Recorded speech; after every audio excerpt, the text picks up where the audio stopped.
Welcome to the Global Confident Women's Conference, everyone, and thank you all for being here today. At this time, I present our Master of Ceremonies of this event to you.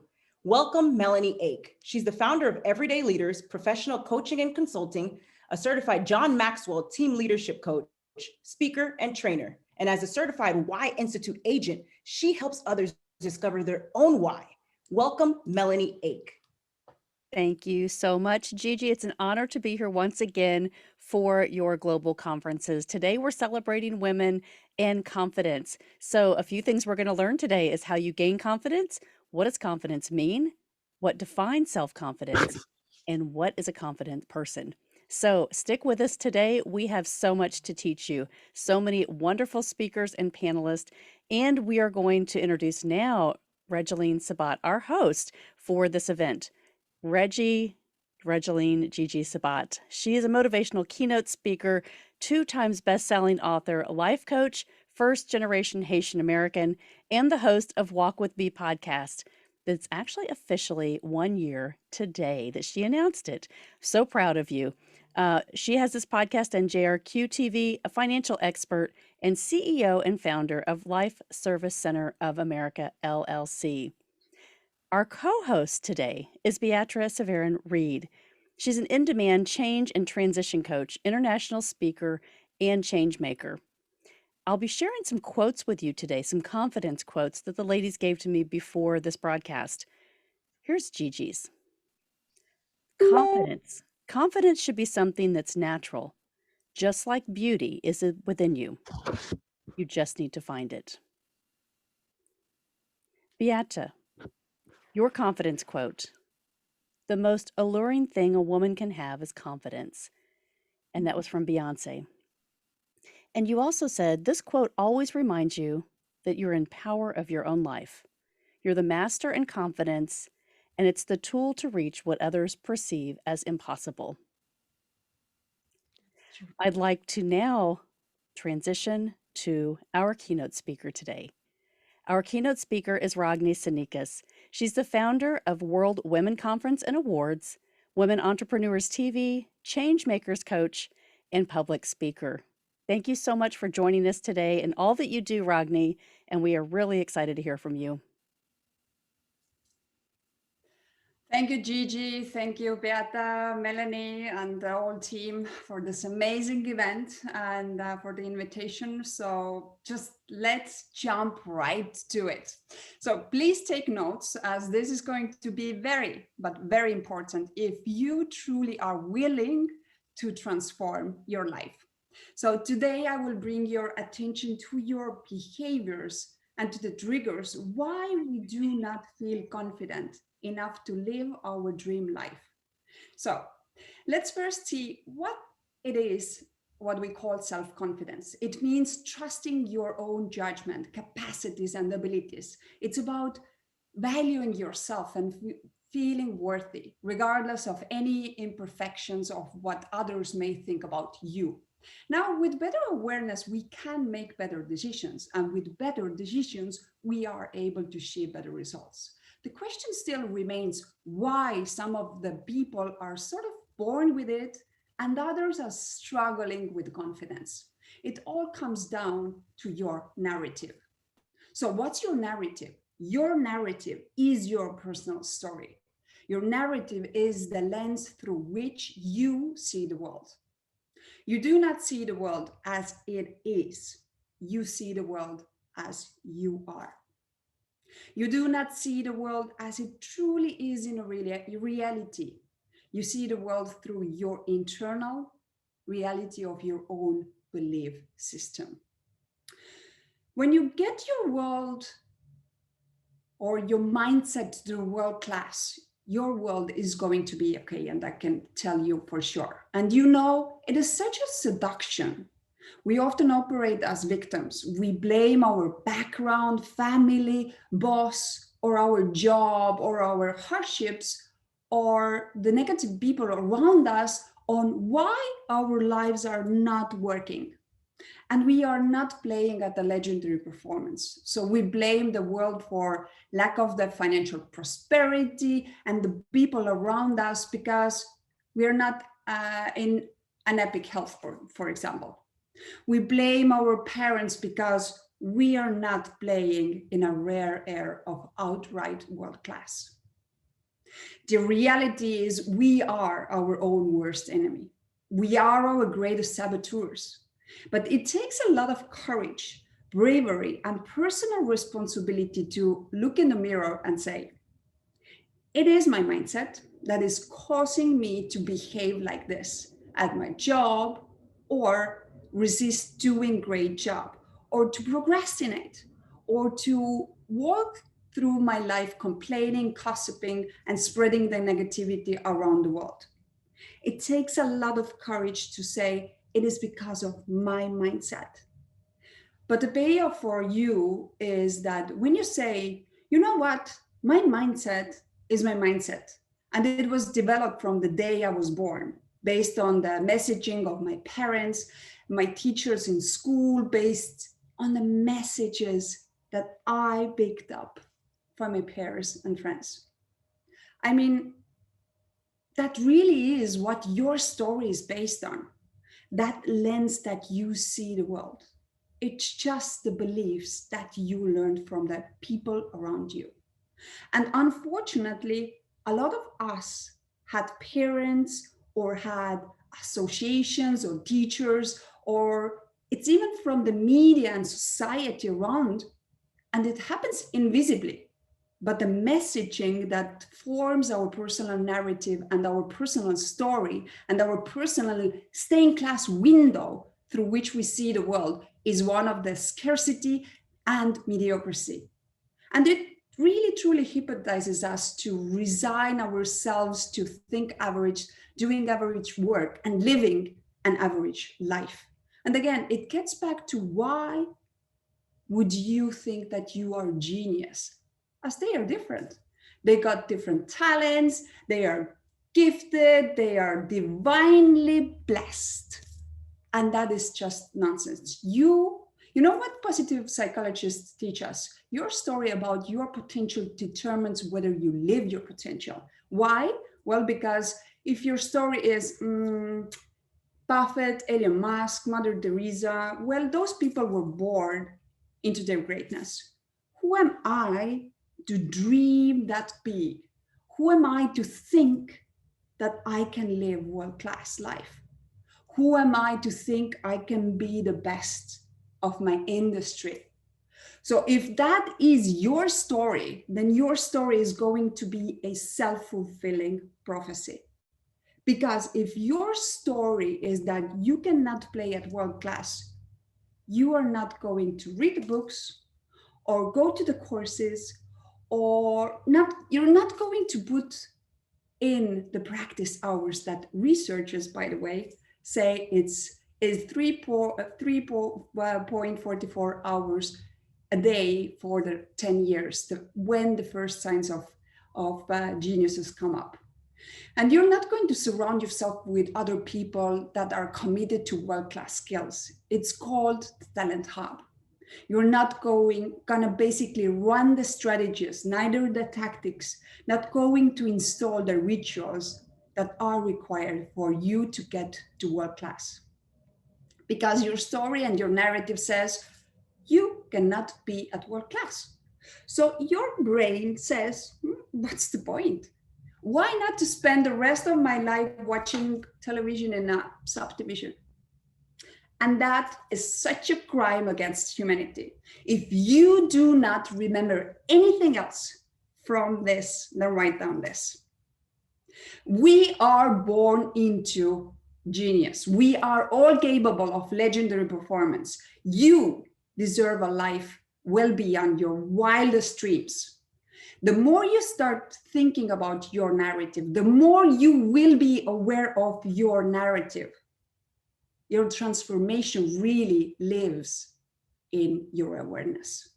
So as you start to think about your narrative story and the lens that you see through the world, as you start to think about your beliefs. And here is another important idea. Your behavior reflects your beliefs. Your daily behavior reflects your deepest beliefs. So as you start to think about your narrative, you start to be more aware and you start to say, I have a narrative or a story that really does say, I am average. It does say that the world is a very scary place. It does say, I better not be brave, as I could fail. And that will bring so much pain and discomfort. But if you start to think about your story and narrative, then you become at choice. When you are at choice, you start to say, I'm going to start rewiring, practice, and thinking the new way. And you start to install the new narrative. And as you have your new narrative, the new story about you, who you are, and what you can do, what you can build, your place under the sun, your vision for the rest of the life, everything begins to change. Why? Because your behavior reflects those deep beliefs. Your behavior automatically starts to change. When you were born, you cried while the world rejoiced. Live your life in such a way that when you die, the world cries while you rejoice. And really, that is the ultimate end point of legendary performance. It's less about the applause, being liked because you can change the world, or being liked, but you can't do both. And for the real legendary performance, it's all about impact. It's all about creating rich streams of value to as many people as possible. So, where I'm heading with that, it's all in you. Believe in yourself and do not let others to define who you are. You want to be so courageous and brave in terms of your mindset. When you go out to the world every day, you do amazing things. You make lives better. You make your customers' dreams come true. You are an inspirational force in the world. Because ultimately, to lead is to be of use. Thank you very much for investing the time in yourself and showing up today. I hope this was valuable to you. A lot of people are going to be going into details on confidence. So I hope it served you well, and I'm sending you lots of love. Thank you again, Melanie, Gigi, Beata, for an incredible, and obviously Lakisha always showing up and supporting all the events. You are amazing. So thank you very much for all the things you do. Thank you, Ragni. Thank you, Ragni. Gosh, if you don't have your journals out, get them out now. That was amazing. Go back and watch that. What fabulous tips.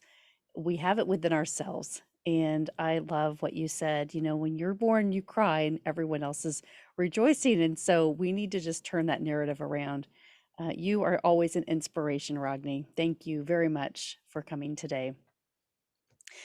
Our next panelist here is Julie Juju Christopher, one of my very favorites. She's been on so many of these panels.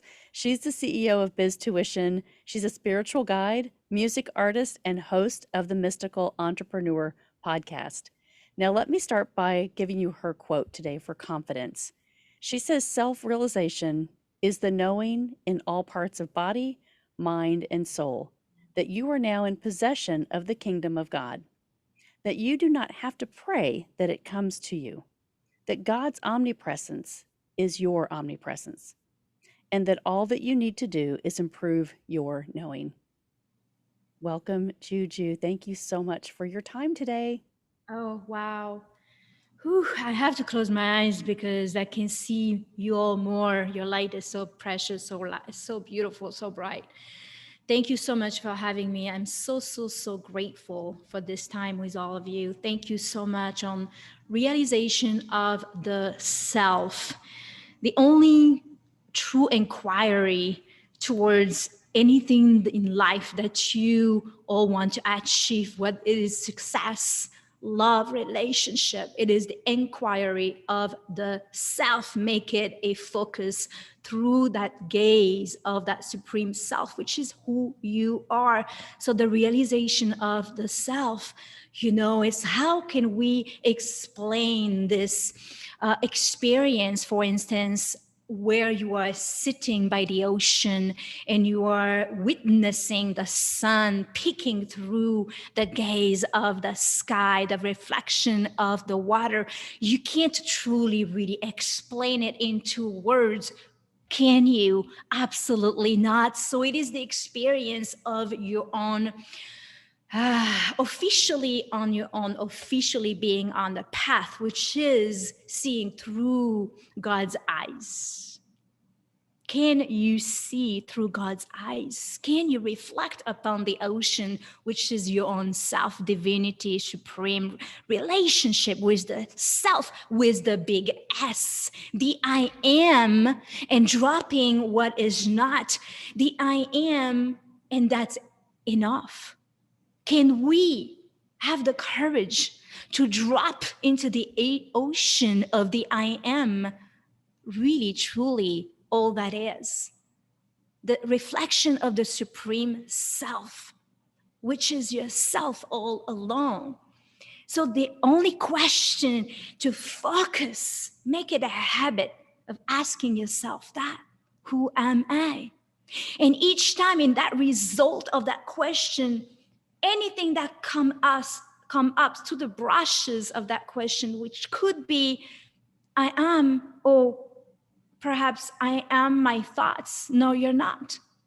So the fluctuations of the mind, dropping deep down into the ocean of the supreme self with the big S, the only reality, the gaze inward to project the outside world. When you become to realize that all is supreme self around you, you would never have any more question, because there is no question to ask.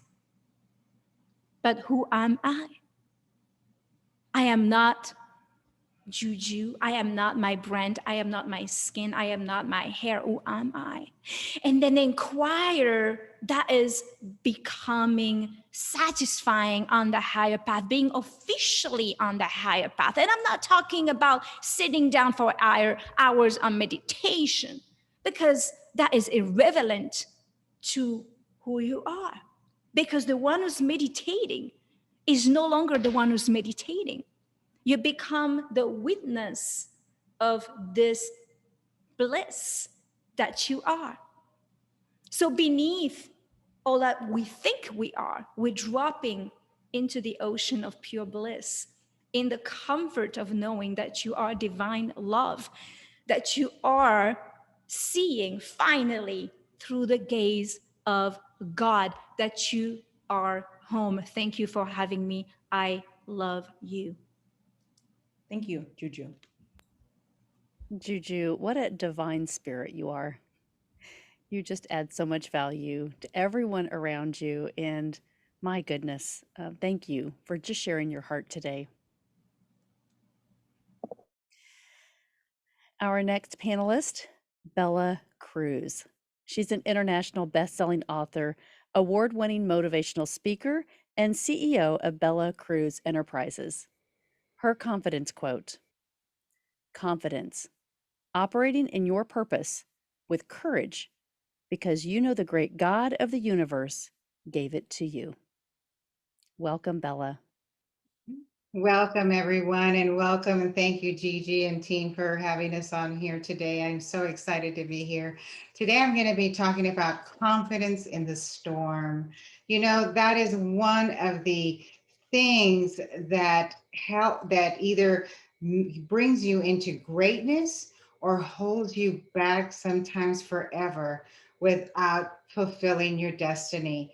How you handle that storm is going to define who you become in the future. I remember talking to a friend, and the storms are different for everyone, and they can be very painful. And I'm in no way dismissing anything that has happened to anyone. One of my friends was talking about how she went through cancer, and after all the surgeries, all the pain, that she felt like Frankenstein. You know, that's quite an analogy when we start talking about how we experience pain. Frankenstein, can you imagine that?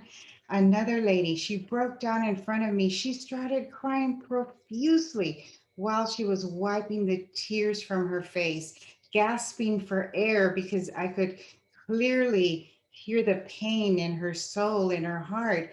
She had just lost someone that died, and the way she was handling it, her grieving was so deep. It was so poignant. Her doctor told her she was having a nervous breakdown. Myself navigating through homelessness as a single mother, the pain that that caused me, not knowing the unknown, suffering for 7 years, not being able to get a job. I lost everything. Why? Because a family member stole my identity, that went to federal prison and used my social security number. I've also been an extreme case of bullying in the workplace. I know what pain is. But you know what? Today I only have 5 minutes. So I'm going to talk about the one principle that can unleash your greatness when you're in a storm. When you're in a storm, you're either going to grow, you're going to become confident, you're going to become greater than who you are, or you're going to sit back and you're going to let that storm, you're going to let that storm defeat you. But with this one principle, the one principle that I'm going to give you today is going to start your healing. It's going to start bringing you into the greatness that you belong, because the world is waiting for you to make that impact in the world. That principle is to forgive the storm.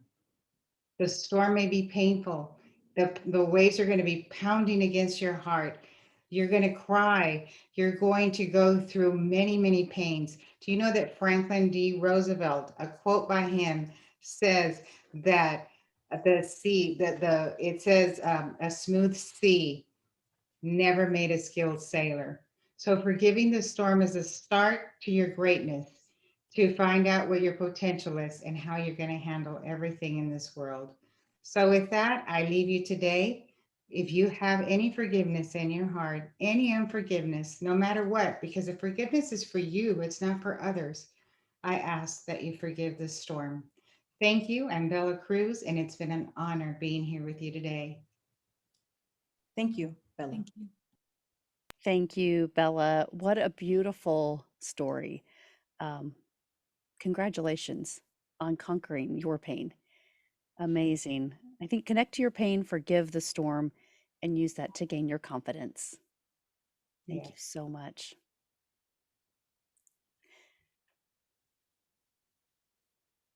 Our next speaker is Stacy Padula.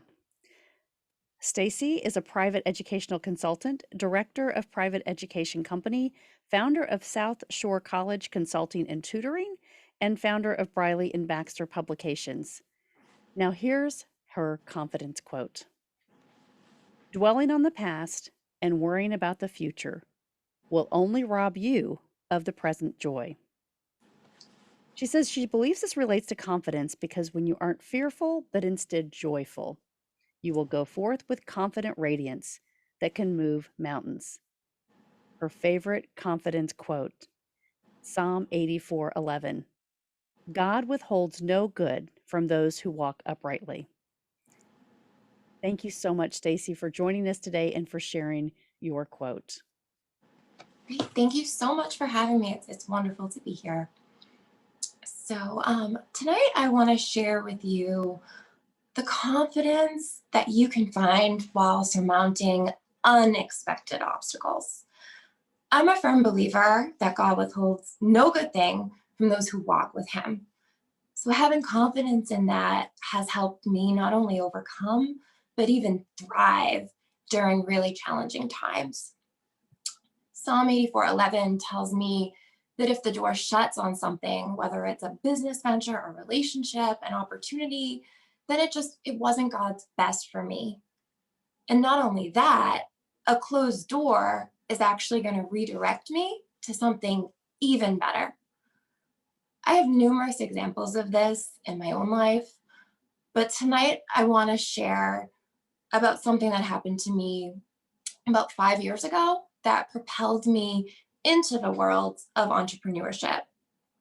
For 8 years, I was the director of a private education company. And with the owner, I built that company from the ground up. At first, it was just a small tutoring agency, and together we built it into an educational group that serviced hundreds and hundreds of families each year. The owner mainly focused on college counseling, while I developed all the company curriculum, trained our staff, hired people, and I managed about 30 different tutors and educators each week. I became the face of the company at networking meetings, and I poured my heart into my time with my clients. I absolutely loved my job. I used to wake up and think, I can't believe I get paid to do this. It's so amazing. And my favorite aspect was definitely working directly with the students and the parents. So during my last year with the company, the owner actually hired a man to run the office in order to free up some more of my time so I could spend more time with our students. When the owner fell very ill and was hospitalized, this man decided to try to push me out of the company that I had helped build. And that obviously hurt, seeing that I had say in whether he was hired or fired. I was the highest paid employee at the time. So what he did was he began giving new clients to tutors who were paid less per hour in order to increase company profits. When I informed him that my schedule was to be kept full, he did nothing to meet the conditions of my contract. The owner was hospitalized and unreachable. So after a few months of still not being able to reach her and this going on internally, I was forced to begin looking for a new director position at a competing company. And during negotiations with that company, the owner surfaced and said she simply could not lose me. I was the company. So the man's solution to this, he drafted an offer to me, which would increase my salary by 50% if I would cut off ties with the other company and agree to stay. I agreed. I loved the business I had built. However, when it came time for me to sign my new employment contract, the man rescinded the offer and told me if I did not sign a sheet of paper filled with lies about me, then he would fire me on the spot. The lies were his justification for rescinding the offer. They were preposterous accusations. I was unable to get a hold of the owner, so I left the office without signing the paper and continued on with my workday, brushing off the man's threat.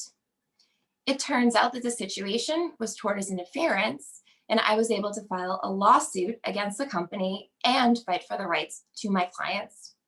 We settled out of court, and I won the rights to not only my clients, but also the rights to the entire South Shore of Massachusetts.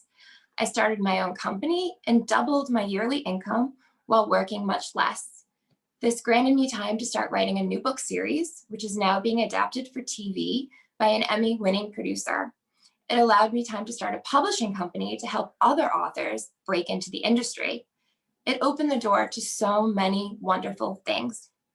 And it also protected me from something that I never saw coming. Nobody did.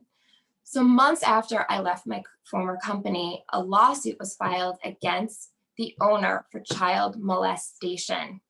My attorney received a call from the Boston Globe, who was doing an article on the topic. They wanted to know if I had left because of the corruption, which I obviously knew nothing about. I had already been gone from the company at that time. So needless to say, I learned that day that God had protected me and my reputation because that company's name was dragged through the mud. A deceitful man's ploy to push me out of the company actually protected me from something I would never want linked to my name. It was incredible. So today I want to encourage you all to look to God and trust Him that He withholds no good thing from those who seek Him and walk with Him.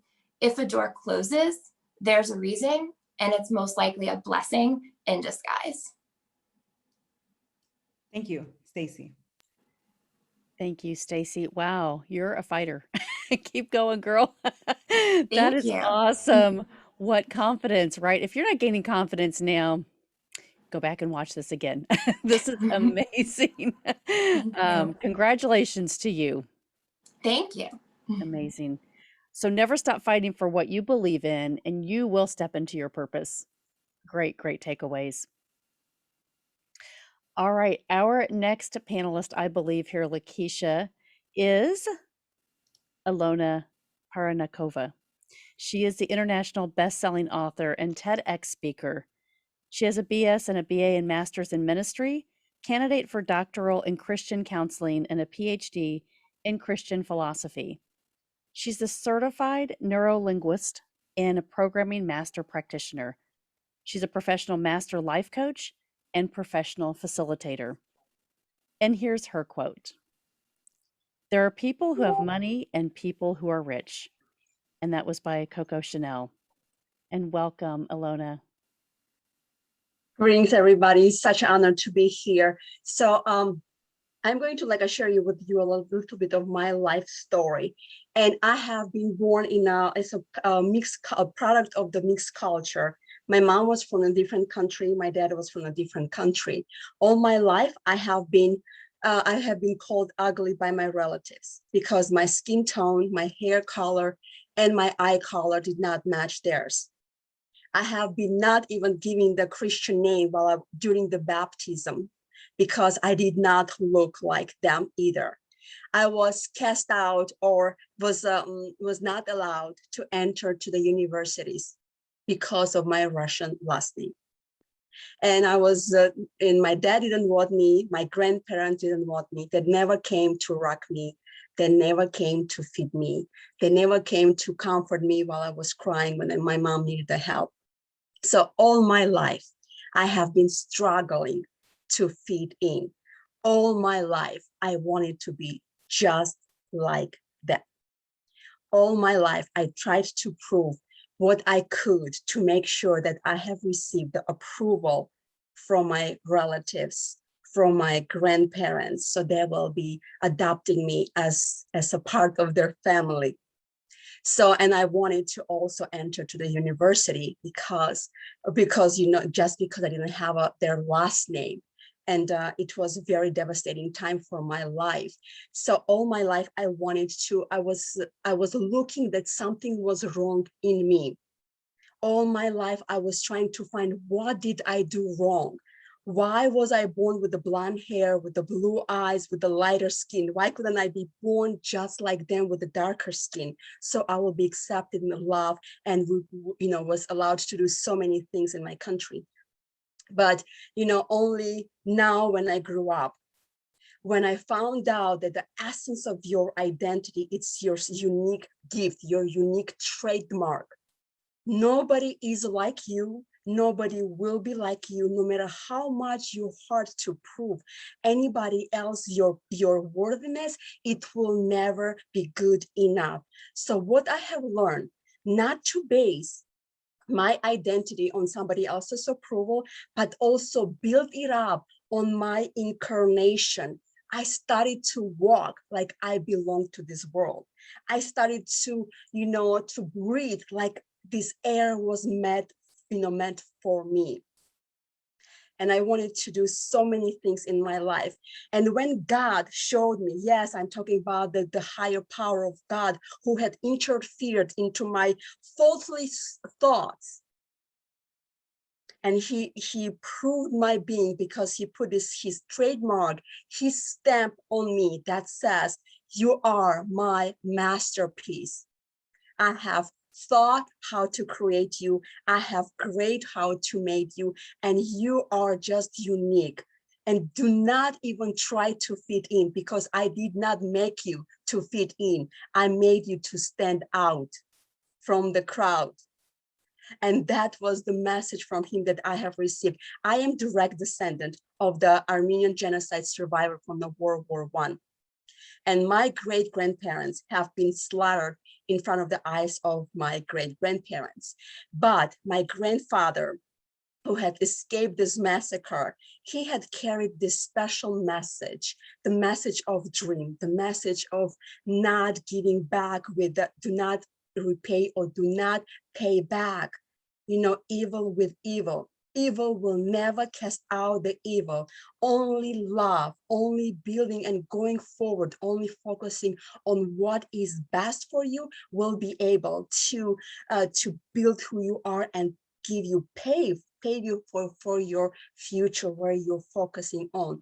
And all my life, as I was trying to fit in, I am so grateful that my wish did not come true. And today I'm standing and preaching and talking and sharing my message of do not apologize for who you are, for the hair color you have, for the accent that you have, for the earrings that you want to wear, for the makeup that you want to apply to yourself, for the way that you carry yourself. You are unique and you are absolutely God's masterpiece. And his trademark, his fingerprints are all over you.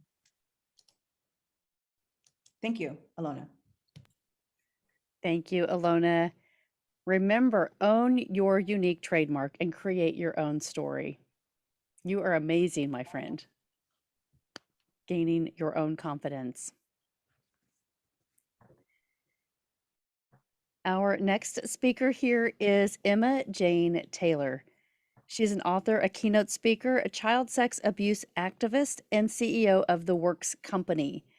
Her confidence quote, "Being successful isn't all about money." Welcome, Emma. Hi, thank you so much for the lovely introduction. Nice to be here. Great to see you, Gigi, and everybody else. Thank you. And it's been a pleasure just to listen to some of the voices already and how inspiring so many women are around the world and coming together to collaborate, to give back learnings that mean so much to so many people. And I think, my presentation tonight really is to put some thought into where we all are in life. What does success mean to us? What does success mean to you? My success might be different to your success, might be different to the person sat next to you's success. And it's how those successes are measured that are important to you. So if we're looking at success, if success was getting out of bed this morning, then how did you celebrate that? My success of living the life that I'm living may not be trying to get out of bed, but if it is trying to get out of bed, that's okay. You must celebrate that. If it is trying to get out the front door, you must celebrate that. Celebrate those wins, however big, small, or indifferent. Does it have to be measured in money? Does it have to be measured in how big your car is? How does it have to be measured by if you've got a pool in your backyard or not? No, it has to be stripped back to some very basics of life. Why don't we celebrate our success more than we do? Have you ever stopped to enjoy the achievements and wins, little, big, indifferent, that you have in your life? So what I kind of really feel that I wanted to do today is say, look, let's just stop and take a few moments to find maybe just 3 things in our day that would be successful to us.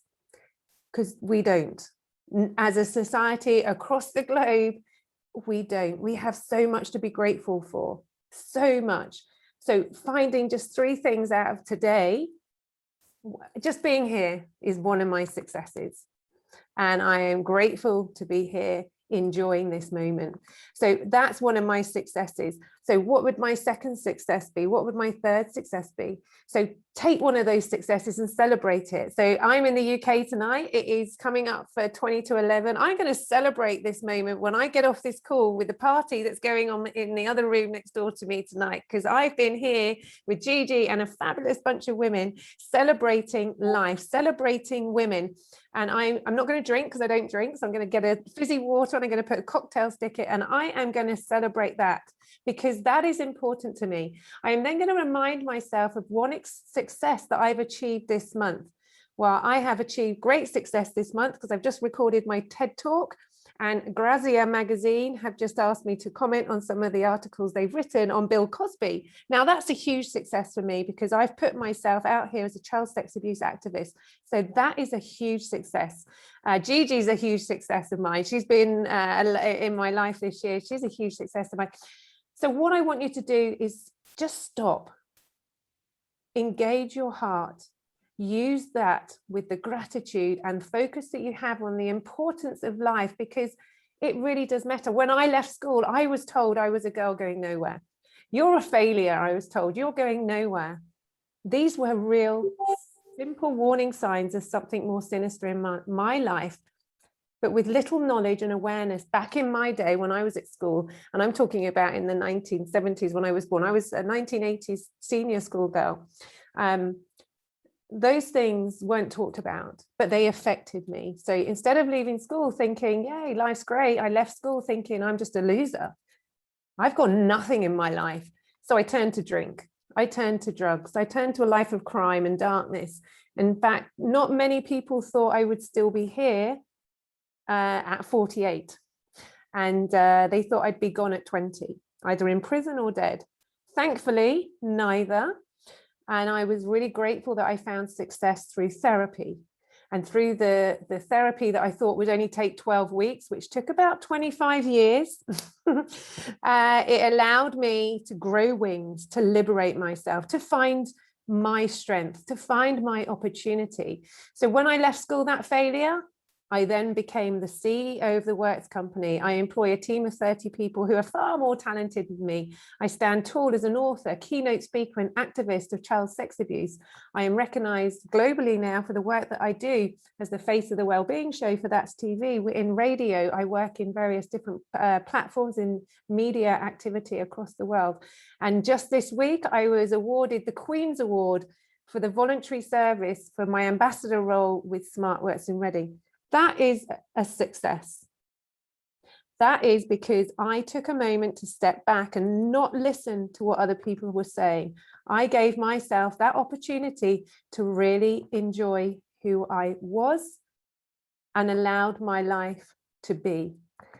So stepping back, step back, allow yourself to have that success. My biggest success in my life has been forgiveness.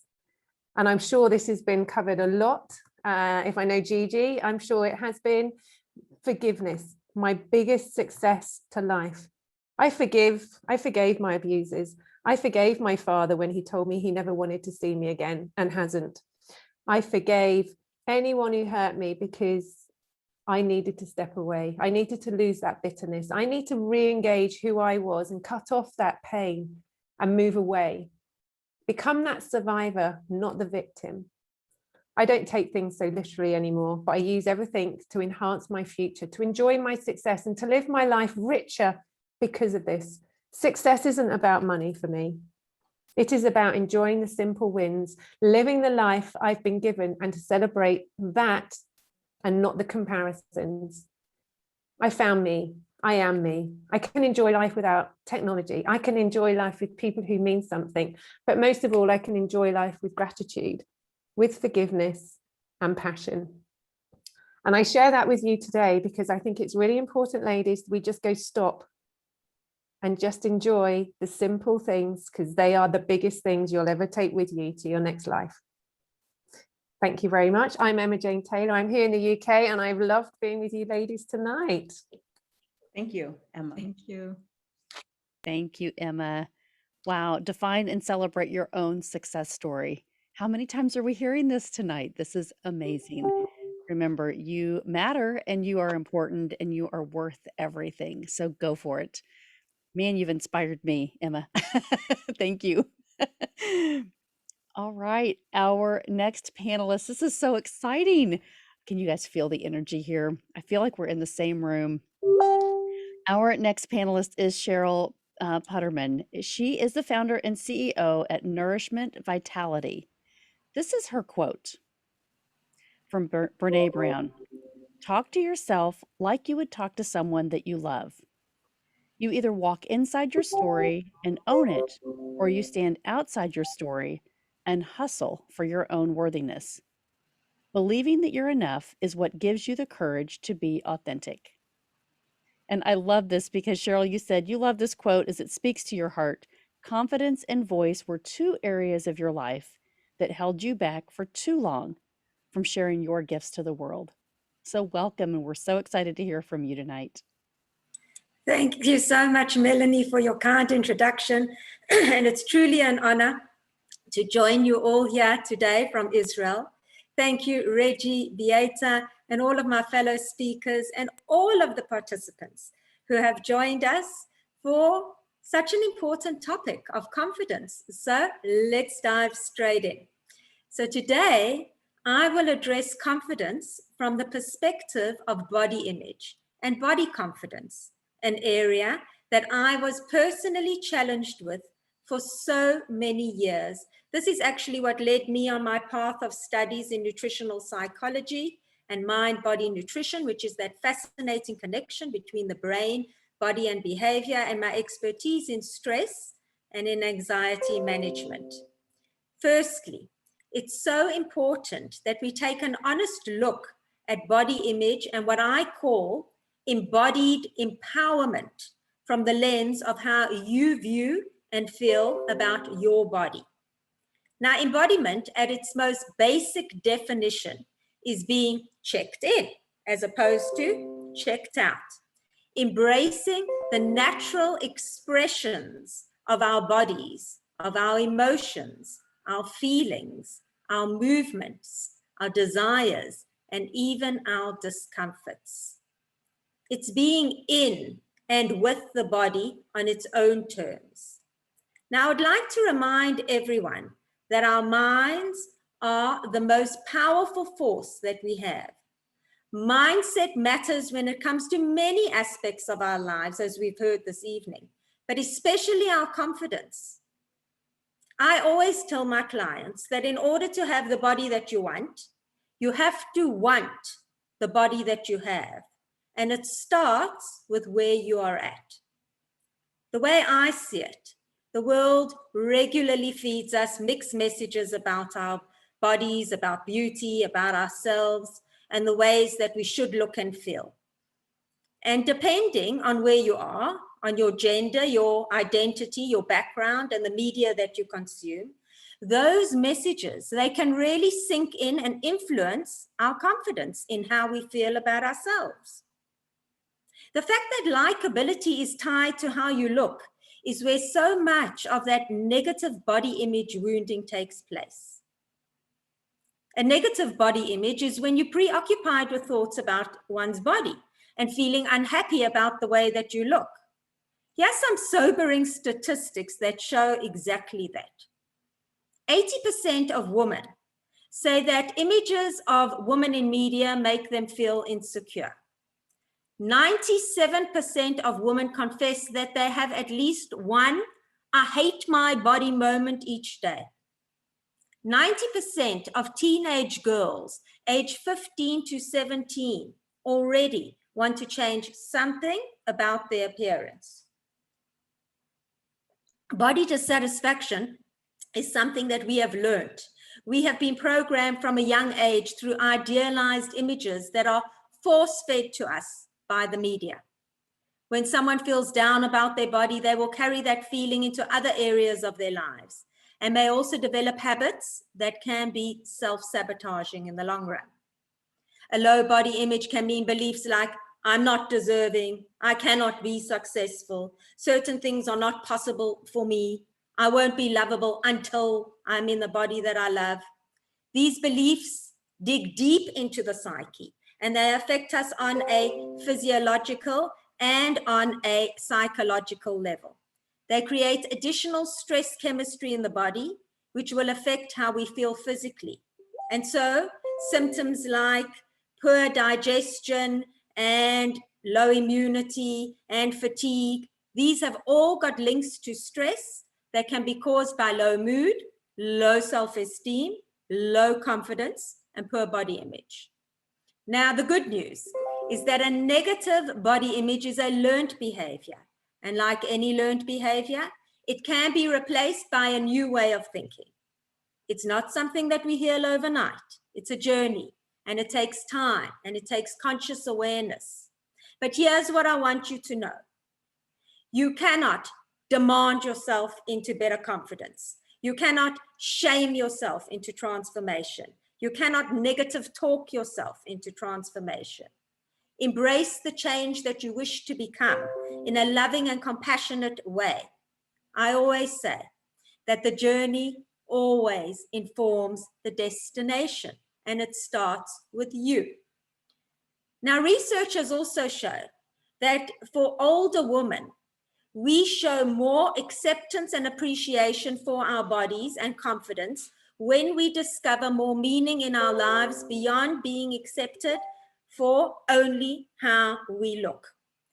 This is so important for us as feminine energy and influential members of society to pass on this message to the younger generation. Be proud of who you are, irrespective of how you look. So I invite you all to become more embodied and to try on a more empowering reality. Who you are is what is incredible, and it deserves celebration. You deserve to feel the power of confidence, to embrace who you really are, your real, authentic self. The confident and embodied woman does not ask permission to be. She owns who she is, and she focuses on the experiences that bring her joy, that make her smile, that fuel her passion and give her a sense of fulfilled purpose.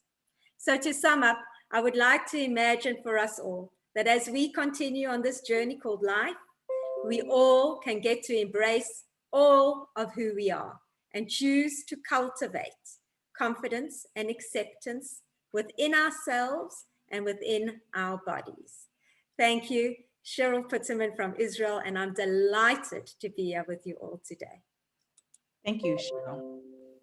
Thank you, Cheryl. Gosh, what an important message for anyone at any age, right? How many times do we say, if we just had that confidence to go and do those things, go to those reunions, show up at those events because we don't feel like we look right?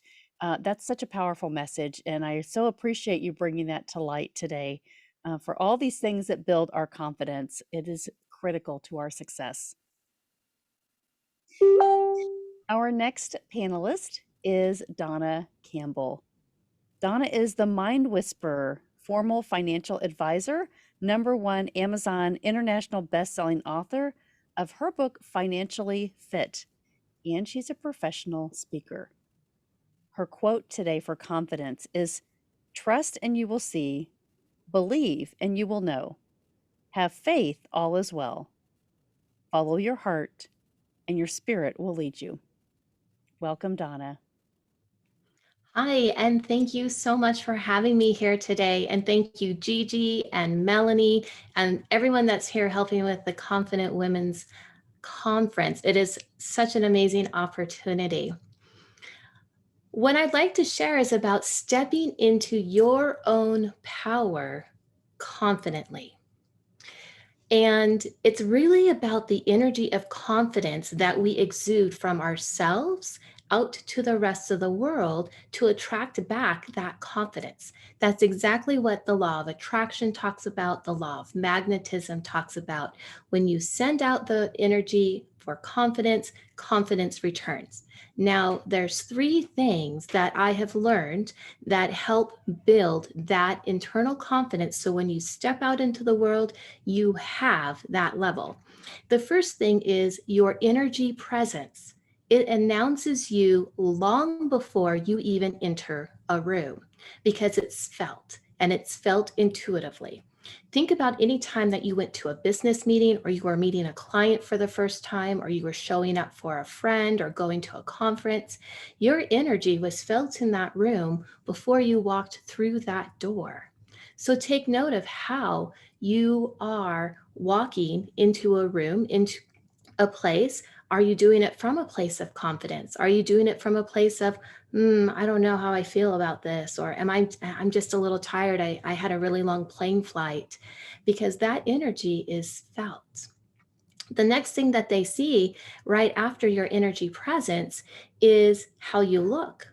And how you look, is that matching the energy presence that you walk through the door with? And if it does, then you are in your power 100% confidently. But if you don't match how you're dressing, how you look in those moments, there's going to be a disconnect and a disharmony. How many times have we shown up for an event? We were tired, but we looked really nice, or we were in our confidence, but yet, we were in shorts and a t-shirt for a professional event. We want to make sure those energies match. The second with the energy of confidence to help you step into your power is your voice, how it's used, because your voice is also energy, vibration, and frequency. And people hear that, how you're using your words and how you're expressing your words. Is it from a place of confidence, or is it a place of, I feel a little bit smaller than everybody else? So you want to make sure that that also comes into alignment. And then the third thing about the energy of confidence, and this is what these first two kind of lead up to, and that is how we overall present ourselves. And there are virtues and there are vices. Anytime we entertain an energy of fear, doubt, or disbelief, we are taking away our power of confidence, because the fear is going to eat away at it. The doubt is, I don't know, I'm creating doubt. You're not stepping forward as if you're for sure and that you do know. And disbelief, if you don't believe in yourself, others may not believe in you either. To transform those three energies that take away the confidence, you need to have first courage. And courage is confronting the fear or the unknown to take that step forward, as well as bravery, which is overcoming the fear, overcoming that doubt. And then those three keys that when you overcome is trust, faith, and belief. And those are the three virtues in everything that give you the confidence to stand in your own power with who you are. Trust and you will see, believe and you will know, have faith, all is well. And when those three things are in alignment, it opens up all of those doors to prosperity and abundance, the confidence. You can have it all at the same time. And if you just follow those three things and what's in your heart, spirit, God, creator, will always lead you exactly where you need to be. So thank you here for this time. And for me sharing, I'm Donna Campbell. Thank you, Donna. Thank you, Donna. Wow. We should really recognize that, right? That's the law of awareness too. What energy are we giving out to the world? And be the energy that everybody wants to show up with and enjoy. So, gosh, thank you for that awareness piece today. Wonderful, wonderful. Our next speaker, Aria McGarry. She's an Emmy-winning TV show host, producer, and founder of Live Your Legacy Summit and AMP. Her mantra is earn more, live more, give back more. And her favorite quote is from Proverbs 16:3. Give your works wholly to the Lord, and he will bless and prepare them. Welcome, Aria. Thank you for joining us tonight. Thank you so much for having me here. If you all are not energized and charged up already, then I don't know what to do, because this has been absolutely amazing. Gigi and everyone, thank you for bringing us all together. This is what it's all about. Women coming together and empowering and pouring belief into each other, because we need that so much. So mwah to everybody that just spoke. And I can't wait to hear everybody else right after me. Don't go away, because this is amazing. I just wanted to take just a few minutes to pour into you award-winning confidence, because that has been my road in this life. My confidence has always come from my faith in God. But doesn't that get challenged at times? I know I have had my challenges, and you're thinking, oh no, God promises he won't ever give you more than you can handle. But there's been times I'm like, God, are you sure about that? And that's okay, because if going through it, you may not feel the confidence, but God is trying to grow your confidence. So I love to give this quote: feel the fear and do it anyway. Because by doing that and stepping out in confidence, even when you may not feel it totally, is okay. I come from the acting world. So there is my entire life when I had to get on these stages and act like I was confident, take that role on, step on those stages. You think we don't have butterflies backstage? You think we're not nervous as heck leading up to it? All the big movie stars, they all are. But we get on there and the confidence comes when we step out on that stage. Think of that as your life. There's going to be many, many times when you're feeling that everybody's better than you, or, oh, she can do it and I can't. Because you know what? Do you know what a beautiful woman is to another woman? Let you think about that for a second. What is a beautiful woman to a woman? It's everything she's not. Oh, if you're short, you want to be tall. If you're tall, you want to be shorter. If you got big boobs, you want small boobs. If you got small boobs, you want bigger boobs. It's whatever we aren't, we think is so beautiful. But we are beautiful just the way we are now. God doesn't make any junk. You are exactly what you need to be today to do exactly what God has in store for you. If you just have faith in Him and confidence that if you're feeling you want to accomplish whatever it is that's in your heart, you can do it, or you wouldn't have that dream in your heart. You wouldn't have that feeling like, can I do this? I feel like I'm called.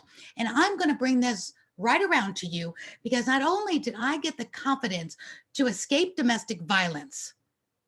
Yeah, I didn't feel confident, but I did it. I stepped out in faith and did it anyway. And then I built the confidence to create my own TV show when I was in my 40s. After cancer, when they told me I'd never talk again because they took out my vocal cord nerve, told me it'd be impossible to talk again. After that, when I wasn't a size 2, somebody beautiful on TV, 5'10", size 2, beautiful angelic voice, that was not me. I totally lived my life on personality, let's just say that. And I sounded like a chicken. Yeah, I really did. God had not come full circle with healing my voice so I can talk to you tonight. And I created that TV show telling good stories about nonprofits anyway, despite all my imperfections. Was I confident? Not only was I not confident at that moment, my hair fell out again for the second time 1 week before I recorded my first TV show. And I don't tell a lot of people that, but if you look at my YouTube, those in my TV show were wigs. I said, I don't care if I'm bald, 400 pounds, 2 foot, whatever. It didn't matter to me. I was going on anyway, because I had the confidence that God wanted me to tell these good stories. So it wasn't about me. It was about the stories I was about to tell. So I want you to step out in confidence today, because God has a plan for you, and get your eyes off of what you think you can or can't do, and get your eyes on what God wants you to do and what your legacy is in this world.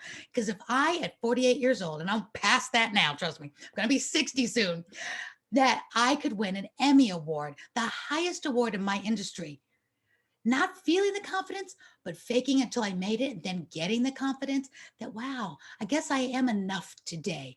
I guess I'm everything God needs me to be today. I'm going to be better tomorrow and better a year from now. I got that right, and so are you. But today, have the confidence to be the very best you can, and put one foot in front of the other and do what you're called to do right now, and stop waiting till all the lights are green or you feel the confidence. Feel it. Feel the fear, do it anyway. And I promise you, when you start doing what you're called to do, that confidence will come. So I hope that has helped, because if I can do that, this Emmy that I won at 48 years old is for all of you to know your little girl or little boy dreams can come true. If that's your calling and you're willing to say, God, with you, all things are possible, then I challenge you not to make it happen, because it will. And I'm going to be watching. So connect with me. I hope you're having a great day. This has been absolutely phenomenal. I know my time might be up. So God bless you all. You can do it. Go out and have confidence that you're enough today for everything. Thank you. This is Araya. Thank you, Aurora. And at this time, Beata and I would love to make an announcement. We actually have a twist on the event, something unexpected. We have 3 special male guests during this event today. Yes, the title is Global Confident Women's Conference. However, as I mentioned, we have 3 male guests. First is Michael D. Butler. The second is, do we announce it now? I don't know. What do you think, ladies? Lakeisha? Yeah? Okay, I'm going to say second, because Bert Oliva. Wait, but no, we shouldn't give it away now. Don't give it away now. Let's wait. Let's just delete it. Erase it. Let's just wait until a few more speakers. You didn't hear it, ladies. Yes, sorry, like, everyone, we can't give it away yet. Not yet. Oh my goodness. All right. So let's hear from Michael D. Butler. He's the CEO of Beyond Publishing, book publisher, global speaker, and media coach. Welcome, Michael. Great to see you. Hello, hello. Can you hear me okay? Yes. Yes. I just want to say, wow, what a great event. I love confident women. Let me say that again. I love, with a big heart, confident women. And I'm going to give honor to the most confident woman, the first woman that helped me achieve confidence, because she wasn't confident when she conceived me. You know, I would learn later that my mom, during the pregnancy, was not only a chain smoker, but she was also an alcoholic, drinking lots of hard liquor. But something changed in our family, something changed in our life. And there's this scripture I want to share about confidence from, you're on the same summit, Jen Duplessis. Hey, Jen, how you doing? Thanks for watching. Awesome summit, ladies. But I want to read the scripture. Philippians chapter 1, verse 6 says, being confident of this very thing, that he who began a good work in you will complete it until the day of Jesus Christ. You know, it said when in the early days of America, when men were building brothels and saloons, the women were building schools and churches. And something happened to my mom. She got a knock on the door from a Baptist church, and she was so depressed. She was thinking about leaving my dad. But I can just remember as a kid, when I was 5 years old, I was in my PJs. There was a lot of noise in the house. It was a Saturday night, and there was a cloud of smoke in the kitchen, and I just wanted somebody to tuck me in to bed. And so my dad gives me a drink of beer, and I'm like, I'm never going to drink beer in my whole life. This is nasty. We went from that noise and that confusion and that stress to total peace in my house like that. It changed overnight because my mom decided that her confidence, it wasn't in everything she knew and all the confusion she grew up with. She found this scripture. She found Jesus Christ in her life. And I can remember how that changed me, because before that happened, I kept having this repetitive dream that my brother and I were in the back seat, and my mom was in the front, my parents were in the front seat, and then they disappeared. And my brother and I had to jump into the front seat and manage a car at ages 5 and 7. Yes, I see you, Jen Duplessis. How you doing? But I want you to know that fear left me, that fear of abandonment. That confidence came because my mother said, I don't want to raise my kids and see my grandkids go through what I've gone through. And so I would bring a school paper home from school. And I wasn't the kind of kid that liked to do homework. My brother would become valedictorian of a senior class, but I was the kid that wanted to ride my motorcycle every day after school. And she would say, take your math that you missed, put it out here on the kitchen table. I want to see you correct that math problem. Mom, the test is over. She says, I don't care. I want you to correct it. You get it right. She would make me go back and do all my lessons and get everything right. When I started my first business at age 14, I ran an ad in the newspaper. I got 14 customers calling me on the phone, hiring me to mow their lawn. Guess what? Mom says, you call Mrs. Jones and Mrs. Smith on Saturday when it's raining and tell them you're not coming. I'm like, Mom, I don't like the phone. I stuttered as a kid growing up. I didn't like to especially talk on the phone. She taught me to have integrity. She taught me to be a man of my word. She taught me confidence. She taught, as a kid that stuttered, I lacked confidence. And my mom was really tough. And I can remember one day, she comes to school as the substitute teacher. And I'm thinking, this is going to be a great day. I'm going to be the teacher's pet, the class clown. I'm going to get away with everything. I'm 9 years old in 4th grade, Miss Owenby's class. Guess what? It was the worst day of my life. She made an example out of me. We had a tornado drill.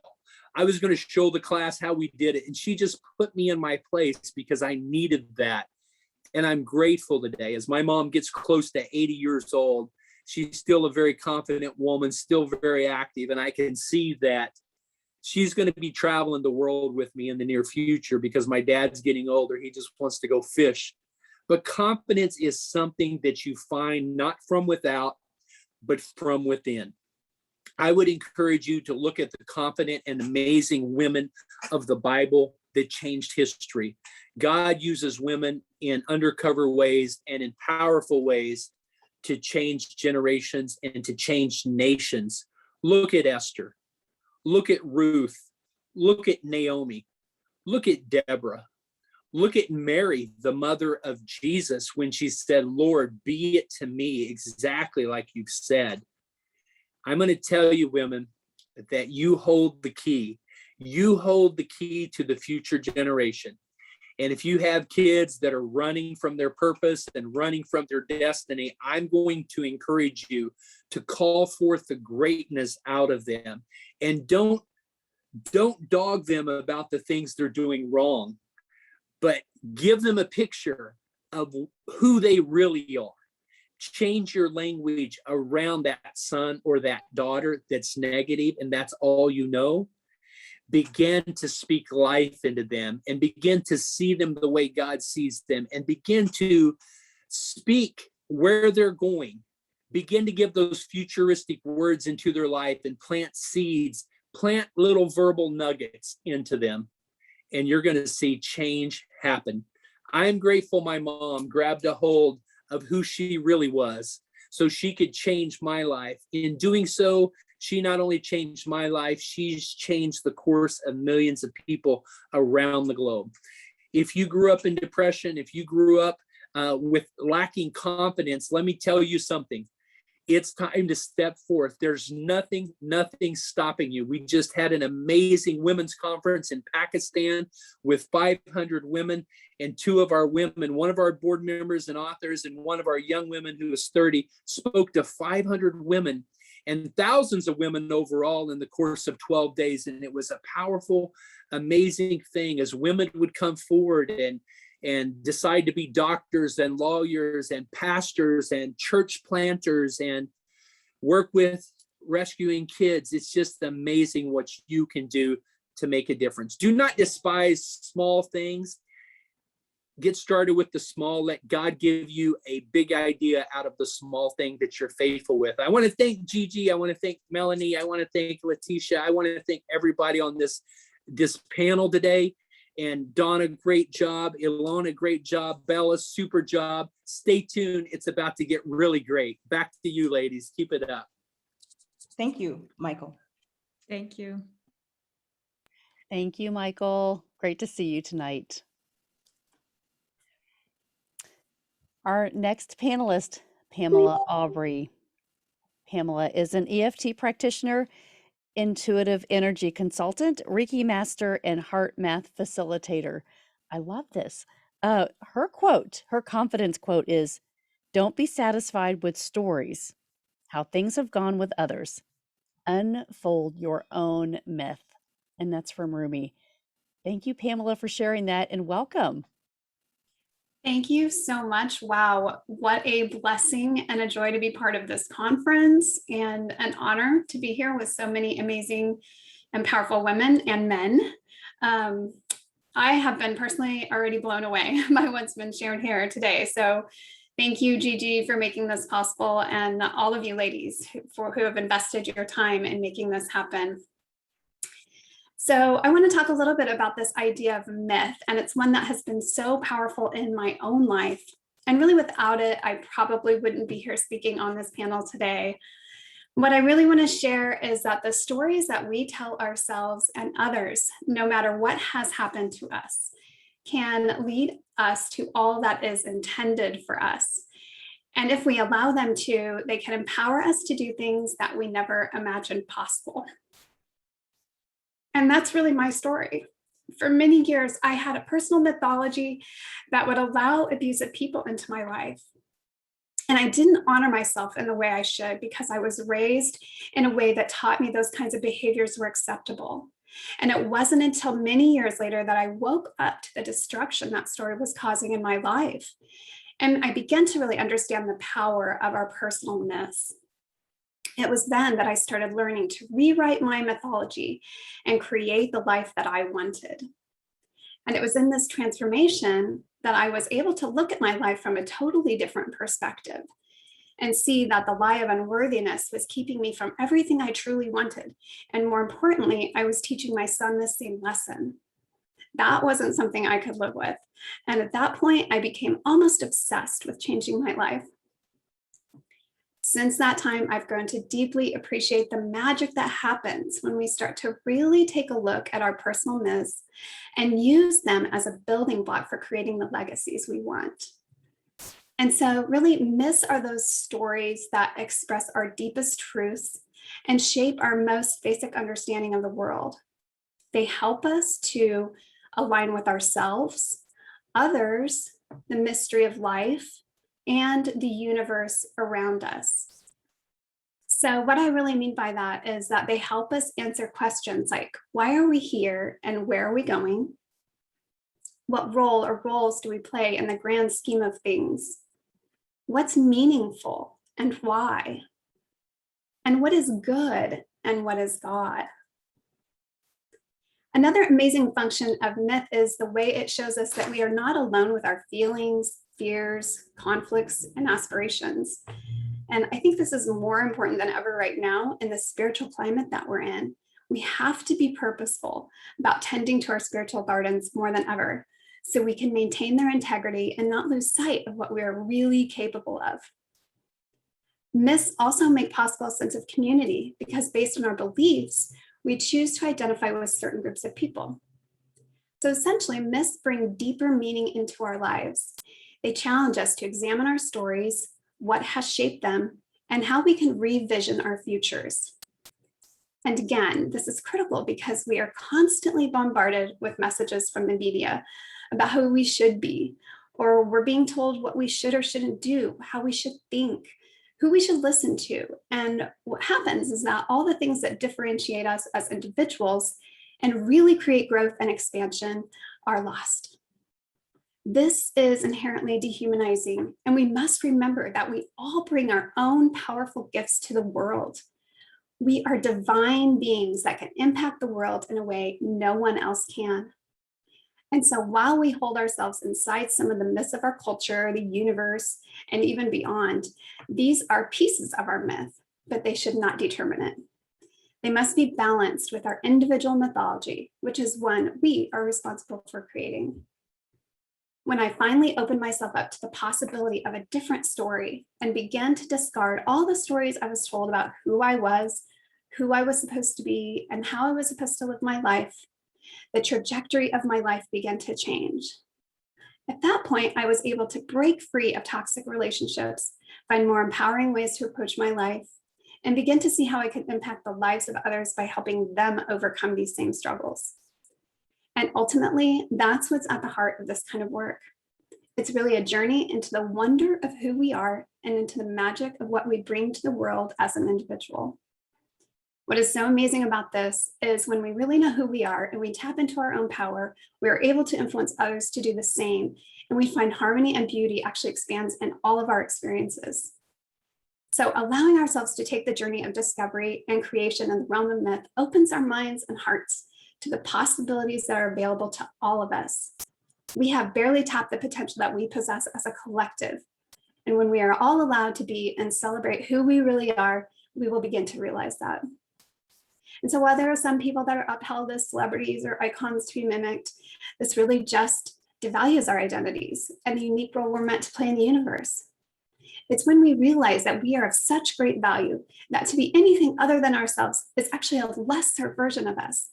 Then we can really gain hold of a deeper purpose and vision for our lives. And one way we can begin to do this is just to embrace our divinity. And we can do this by simply asking ourselves, is it possible that there's a bigger story for my life than the one I am currently telling myself? What is the story that God may have given me before I was ever aware of it? And when we can begin to sit with the truth of our greatness, we can begin to see who we really are.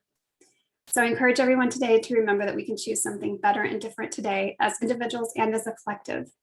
Doing this work is one easy way for us to begin to finally realize our own power, even when we're facing challenges, and hold each other together in a space of empowerment. We are all filled with the essence of God, and that love fills each of us and can heal us and our world and create a story where all beings are respected and honored, where our children can thrive, and we can all flourish into the greatest, most confident versions of ourselves. So with that, I send you all much love and thank you for shining your brilliant light in the world. Thank you, Pamela. Thank you. Thank you, Pamela. Gosh, the thing that you said in the very beginning is the stories that we tell ourselves. It is so true. We need to change that narrative, and things in our life can change. Thank you for bringing that up, and so powerful. Our next panelist, Anita Patel. She's a speaker, author, and artist.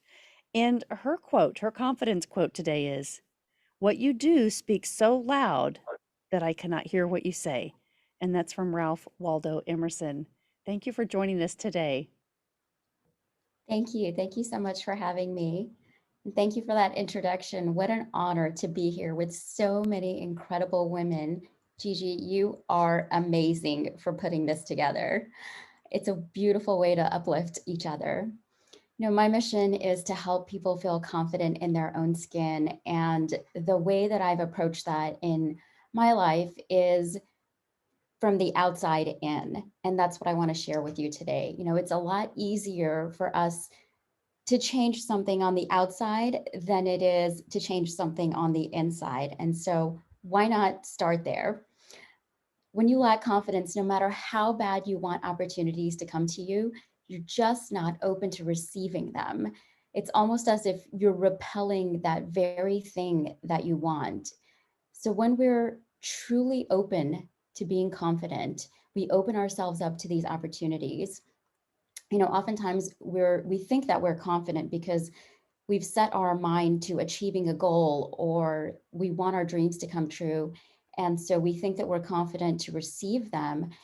And oftentimes it's right in front of our face and we don't know what to do with it. So until you truly find that confidence, whether it's from the inside out or outside in, you know, you really can't receive those possibilities and opportunities. So today I'm going to share with you 3 things that will help you shut down that inner critic that prevents your confidence from rising. You know, and it's the same strategy that I've used to have my artwork shown at the Louvre and many other amazing museums and galleries around the world. It's how I'm here with all of you today, and it's how I'm able to share the message that I'm able to share with you, so that we can all receive those opportunities and possibilities in life. So the first one is, it's not what you wear, it's how you wear it. You know, many years ago, I had a lady ask me if I was married to a doctor or lawyer. And in my mind, I just thought, you know, what kind of a question is that? And she said, I know what it takes to dress like that.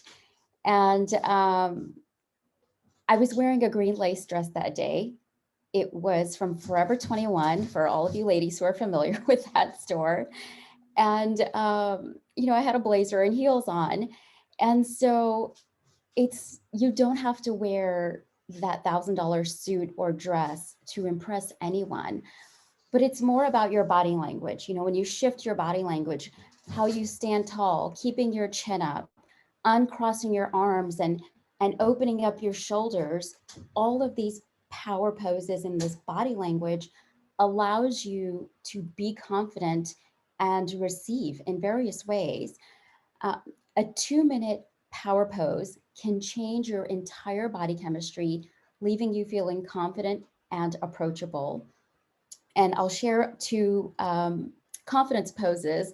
One is, you can't see my arms, but it's the Wonder Woman pose with your arms on your waist. And the other one is, you also can't see my arms here, but it's the victory pose, you know, pumping your fists in the air. When you do that for 2 minutes, scientifically, the physiology in your body changes and it elevates your testosterone, it reduces your cortisol, leaving you feeling confident.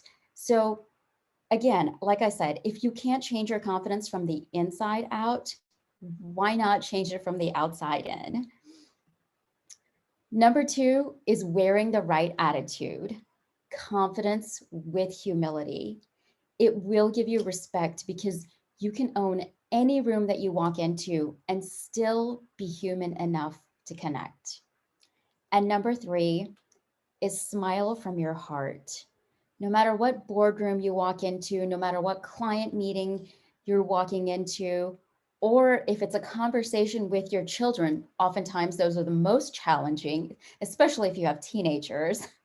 If you want to be in a position of influence, it's going to be that authenticity that allows them to hear you. And we know that every decision is an emotional response. No matter how logical we think that our decisions are, they're very emotional.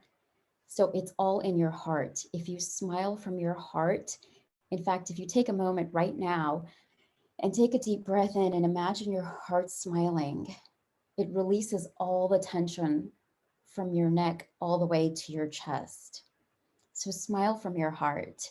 With these 3 tips, you will be able to start shutting down that inner critic and allow your confidence to rise so that you can receive all of those incredible possibilities and opportunities that you have been dreaming about. Thank you very much. Thank you, Nita. Thank you, Nita. Wow, power pose. I'm doing that every day, every second. Everybody can do that, right? It doesn't matter how old you are, what event you're going to, how you're showing up, what friends. You can do this all the time. Thank you so much for that great reminder. Thank you, thank you, thank you.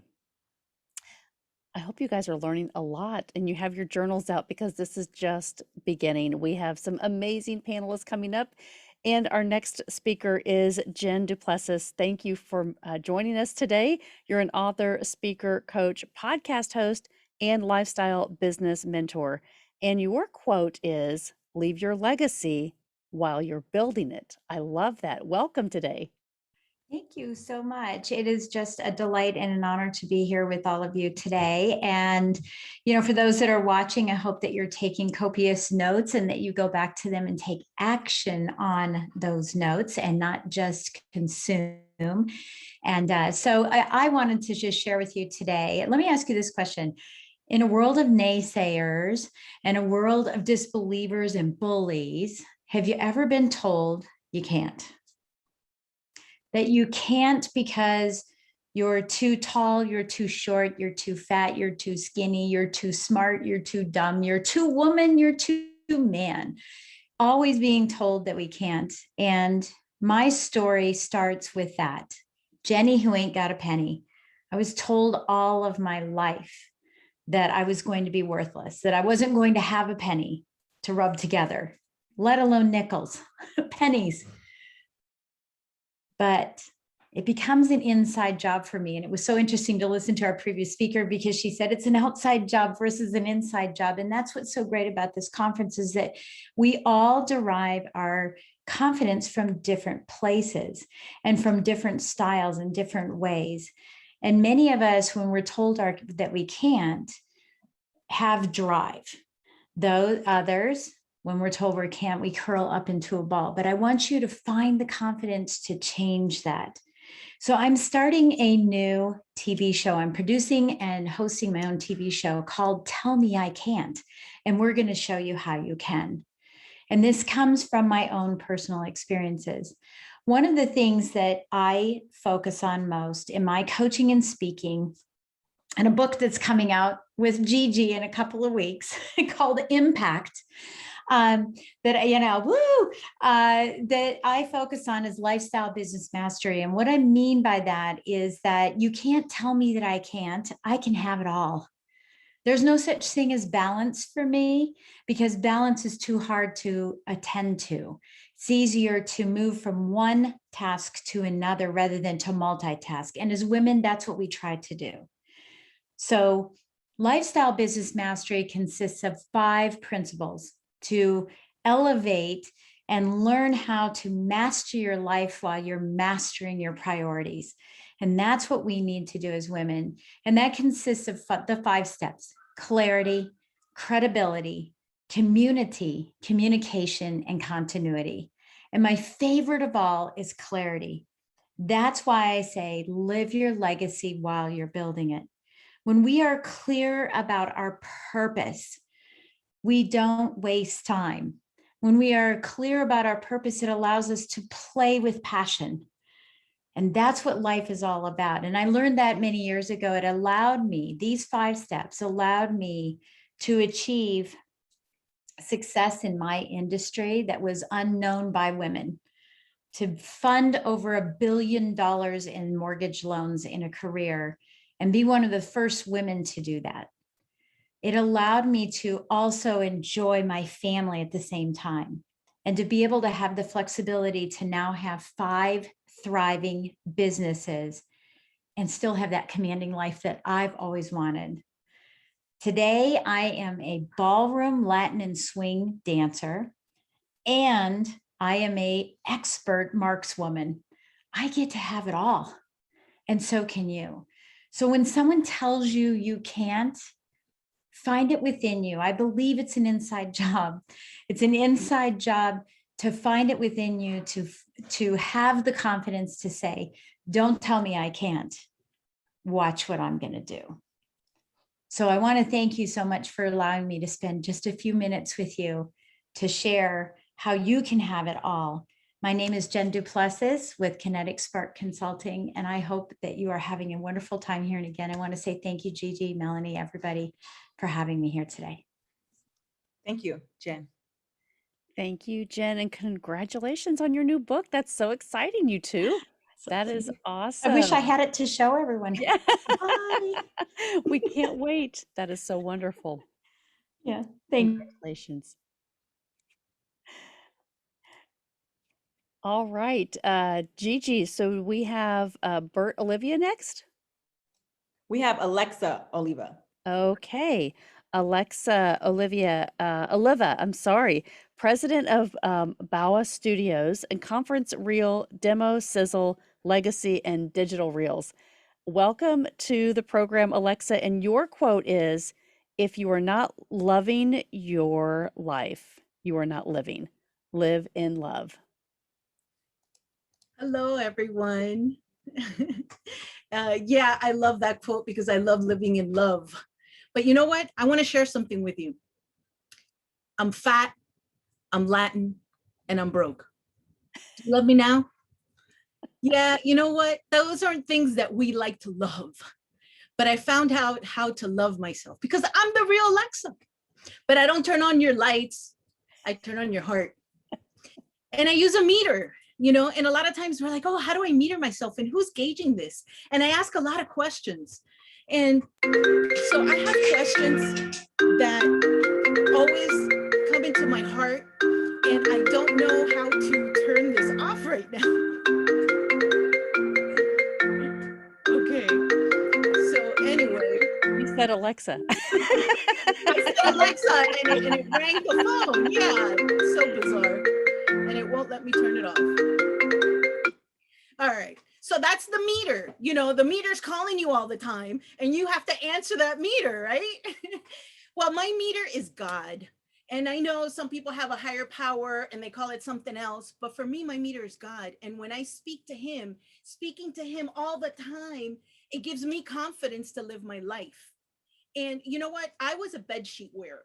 And what does that mean? I used to literally wear bed sheets. I was almost, the size 22 was really tight on me. And even when I was wearing those bed sheets, I still found the confidence that nobody noticed that I was wearing a bed sheet. Nobody actually noticed because I was still loving myself. And that's the thing. And I know that I talk to my partner, Valerie, all the time about it. And it's like, how do you love yourself when you can't even look at yourself in the mirror? So I think that you should look at yourself in the mirror and you should look into your own eyes and you should talk to yourself all the time. And a lot of people have a problem with that. And I feel that when you are looking into your own eyes and you're feeling that own love, and you know that you can't love anyone else until you love that person that you're looking at into the mirror. So I learned early on to really love myself.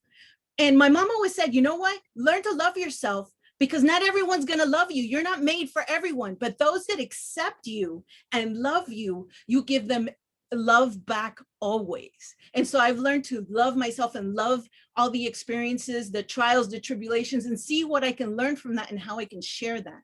Because when you share yourself, you're giving value to someone else's life, whether it's your family, it's your children, it's your friends, it's all the women that are here taking time out of their lives to listen to these things and to better our lives. That's when our lives fill with love. And I believe that we're just living our life so much better when we have love and when we're surrounded by love. And that's one thing that I love about Gigi and Beata. When you meet them, they just they pour love all over you. They're just so amazing. And I love that. And, you know, there's one important thing that I learned is that sometimes there's a knock at the door, right? And you're like, oh my God, should I answer the door? But I'm not dressed, but I'm not, you know, I don't have my hair, I don't have my makeup, I don't have, you know, oh my gosh, I can't answer the door. But you know what? If you walk around life, like if you're putting on that new dress, you know that feeling that you get when you put on a new dress and it kind of gives you that confidence and you're like, yeah, I'm rocking it. I'm feeling really good in this dress. Put that dress on every single time that you look at yourself in the mirror. Put that dress on every time that you open the door. Put that dress on and get ready. When you're prepared to put that dress on at any moment, life smiles at you and you get to smile back at life. And you know what? Someone earlier said that when you put on that smile, everything changes. And she was absolutely right. And Jen, the penniless, I don't know, I couldn't write down what she said, Jen. Penniless Jen, she said, play with passion. I was like, oh God, yes, I love this. You have to play with passion all the time. That is awesome. And when you play with passion, you know what you get to do? You get to hear that knock at the door and you get to open the door. And guess what? If you knock on my door, I'm going to open it and I'm going to say, hello, I'm Alexa, come right in. So you know what? That's what I'm going to leave you guys with. And my quote again, if you're not loving, you're not living. So remember everyone, live in love. Thank you guys. Thank you, Alexa. And at this time, Beata and I would love to make another announcement here. We have our next male guest, and again, to talk about confidence from a male's perspective. Beata, should we tell him right now who it is? Well, now I don't know if I should say anything since I already kind of released stuff that shouldn't be released. But yes, we should, because it's very exciting. And I don't know, we're going to fight who's going to say that name. Yes, because he's a special person to me. Yes, drum roll. Let's bring him up. What? Bert Oliva. Oh my goodness. My coach and best speaker in the world. Can you believe it? He is here with us. Gigi, what are we gonna do? Well, we're going to bring him up. He's here right now. There he is.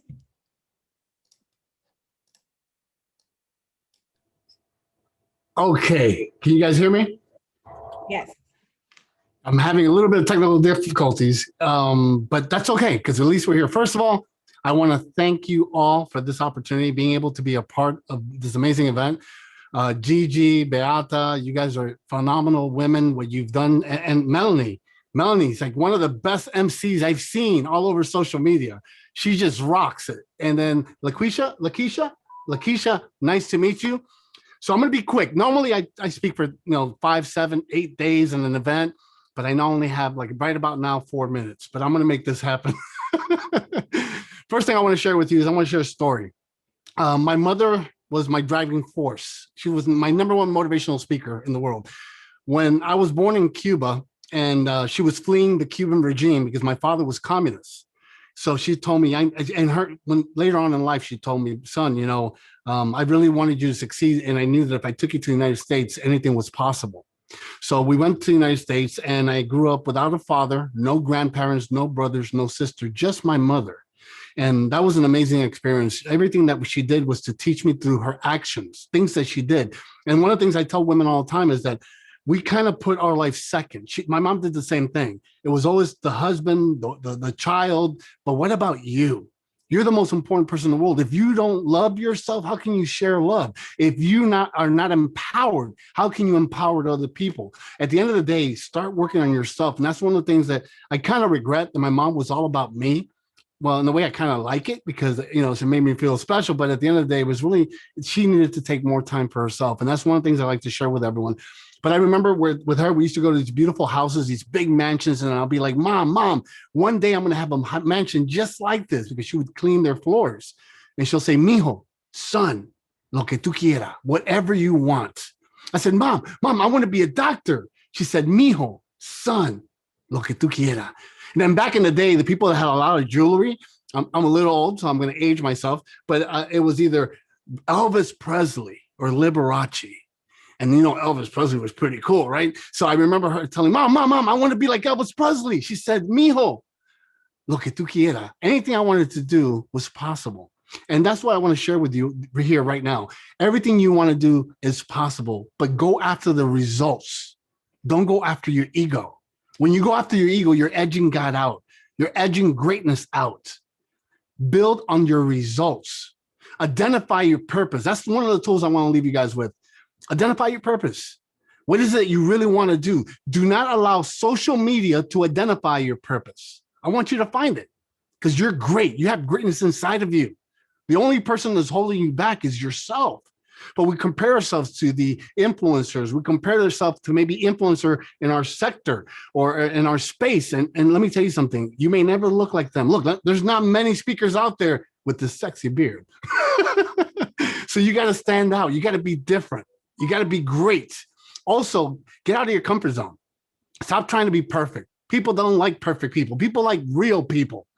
Be as real as you can. Like, for example, I could have shown up in a 3-piece suit, but I'm in the middle of a process traveling. My son now went to New York. I just came from Colorado. So I'm comfortable. No, this is what I do. I make it happen. So don't try to impress people because you think they're going to like you more. Be the best you can be. And remember what Mom said, everything was possible. And then you know when the best time to take action is? Some of you said it already. The best time to take action is now. Don't wait for tomorrow. Don't wait for the right time. Don't wait till you have all your packages ready. Don't wait till you get on stage 5 times or 10,000 times. Don't do it now. Go out there and take the risk. Take the leap of faith. Anything that you want out of life is within your reach. Do not allow other people's opinion of you become your reality. Les Brown, one of my mentors and great friends, always says to me, Bert, in life, you will fall down. And when you fall down, make sure you land on your back. Because if you can get up, if you can look up, you can get up. So make sure that you go out there today and just make sure that today is the first day of the rest of your life.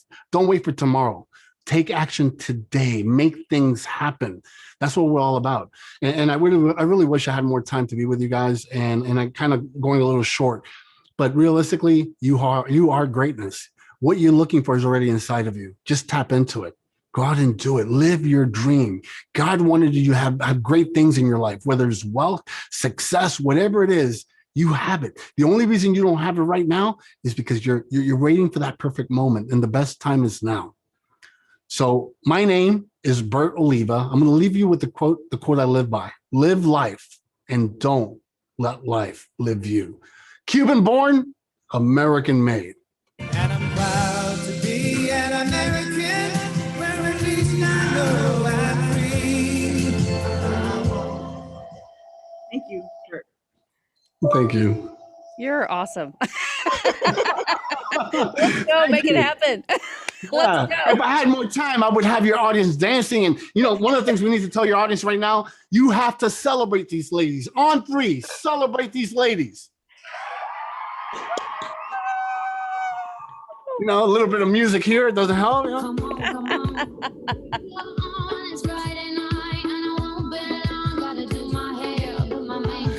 No, but seriously, look, let me tell you, I'm a Cuban immigrant, came to this country. I'm living the American dream. I travel the world. I go around the world helping children with our nonprofit organization. That beautiful lady that you had speaking before me. And when I started my career, and I'll leave you with this, it was either Anglo whites or Black Americans. You had your Tony Robbins, your Zig Ziglar, your Jim Rohn. You had T.D. Jakes. You had Les Brown. there was no space for a Latino speaker. Over 27 years later, I've made it happen. And if I can do that, so can you. Thank you. Congratulations to you. You're awesome. What an inspiration. Thank you so for much. joining us today.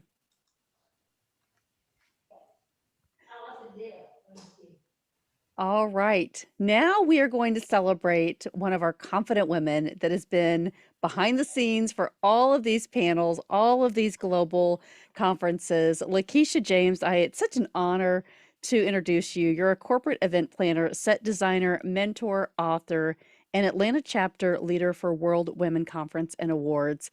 And here's your quote. "No one can make you feel inferior without your consent." And that's from Eleanor Roosevelt. And you say, every woman puts a skirt on the same way. A woman may have more, a woman may have more status. But as for me, I exude confidence as a leader and as a woman. Welcome. I can't wait to hear from you. Thank you so much, Melanie, for introducing us. Oh my God, listen, I have been so blessed by so many confident, amazing women today. Thank you all for sharing your story.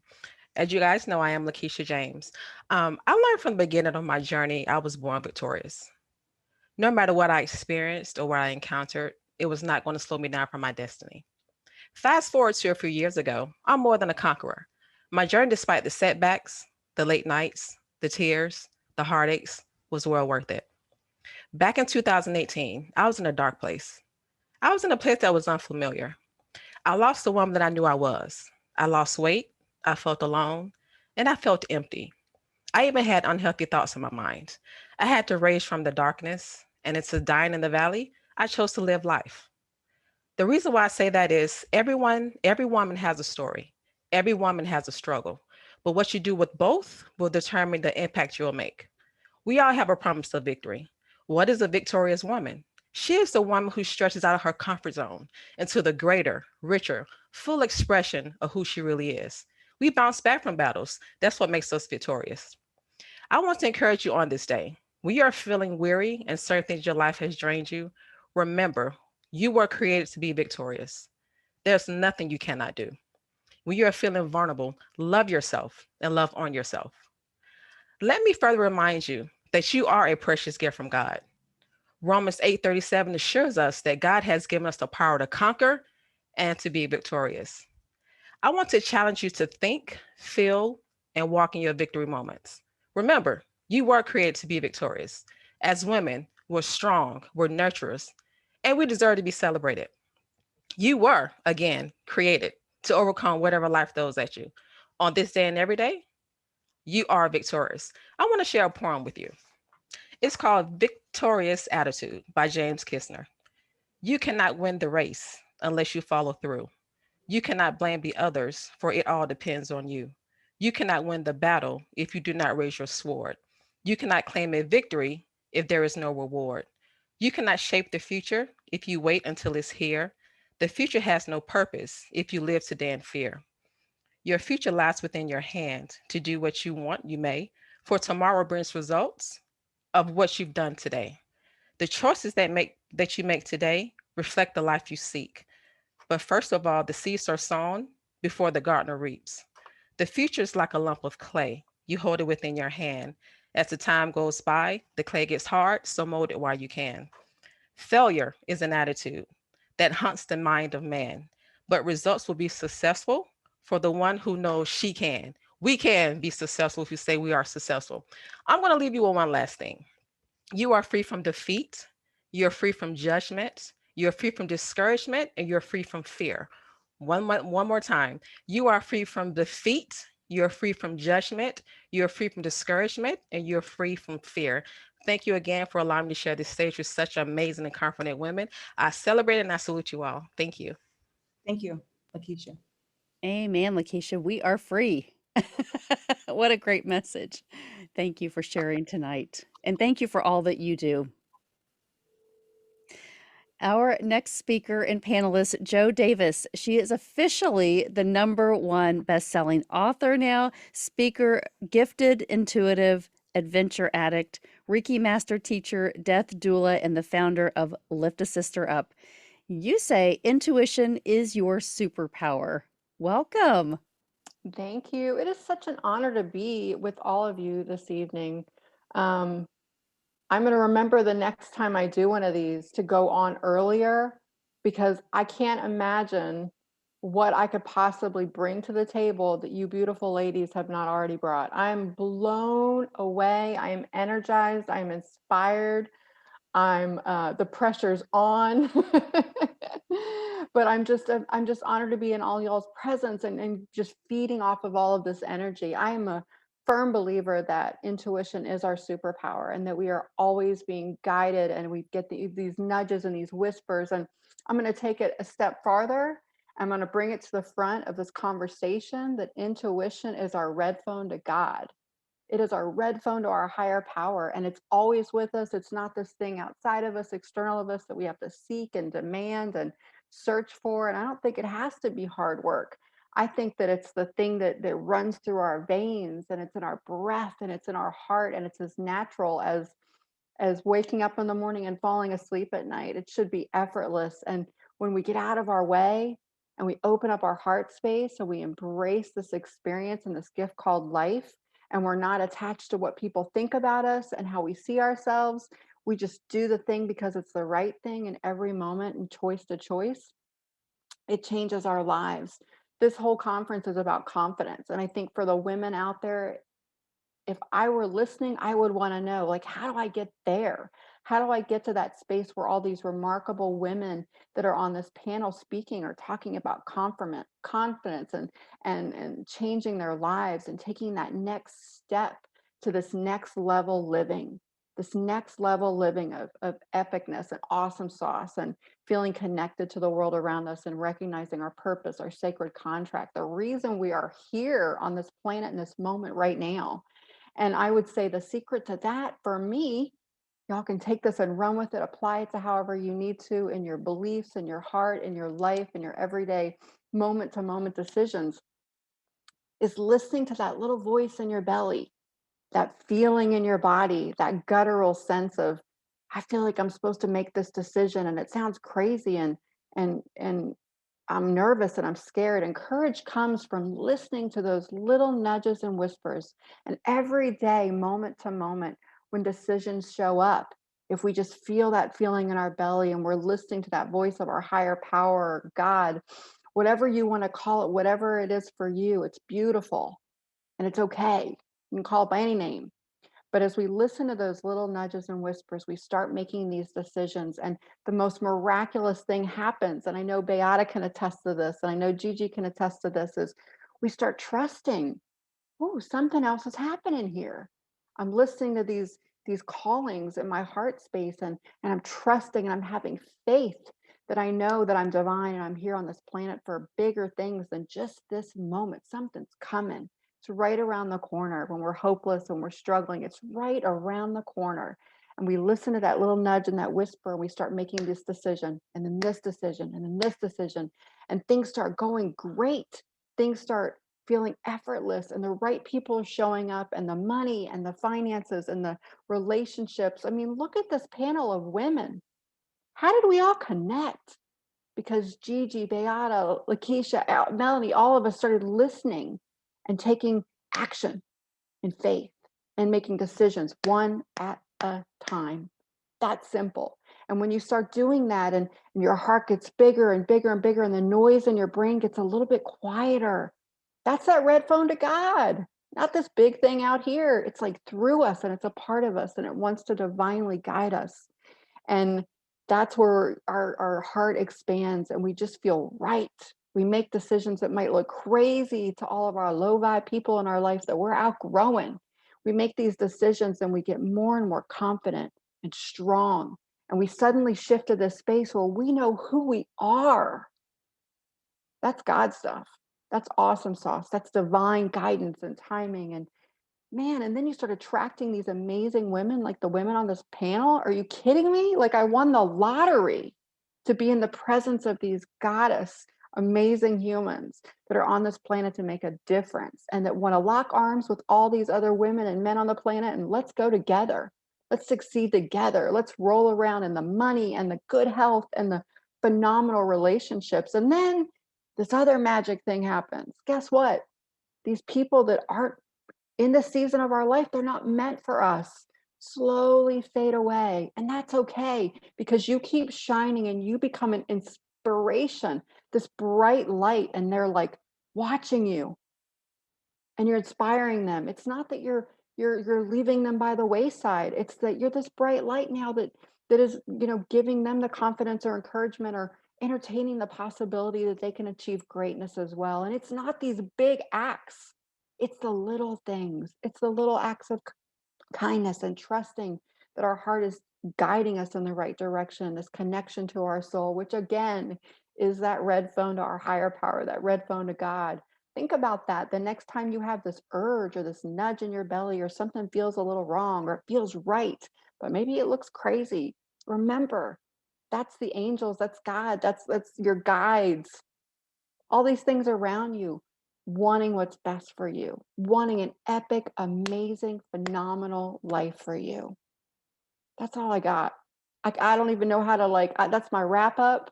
I'm just honored to be here. My name is Jo Davis. You can find me everywhere. We actually, now that we're best-selling authors, we're a little bit easier to find. But I want to just inspire you guys to trust your gut. Trust where you feel in your body, those nudges and those whispers. And know you got a whole tribe of remarkable women on this panel to connect with and find on social media. Figure out which one of us is your flavor and tap into the work that we're doing and be inspired, and let us inspire you into your greatness. That's all I got. Thank you, guys. Thank you, Jo. And at this time, our next speaker is our Master of Ceremonies, Melanie Ake, and she's also a sponsor for not just this event, but all of our events. And she is also the founder of Everyday Leaders. And it is just such an honor to have Melanie here today. Thank you. Oh, thank you, Gigi. This has been such a special journey. As I said when I introduced you in the very beginning, it's amazing to think 1 year ago you launched your podcast on social media, and now all the things that you have accomplished. So, my journey has taught me to celebrate people. My quote is, "You miss 100% of the shots that you don't take." And building that confidence for me started when I was really young. I lost my father from lung cancer when I was 5 years old. He was 30. And so that left us and our family with just my mother and I to really try to find out what was going to happen next. And, as several people have respected and tributed their mothers today, I as well feel like that's important, because when you look back at your story, who were your influencers that gave you that confidence? And for me, she had lost her mother before I was born.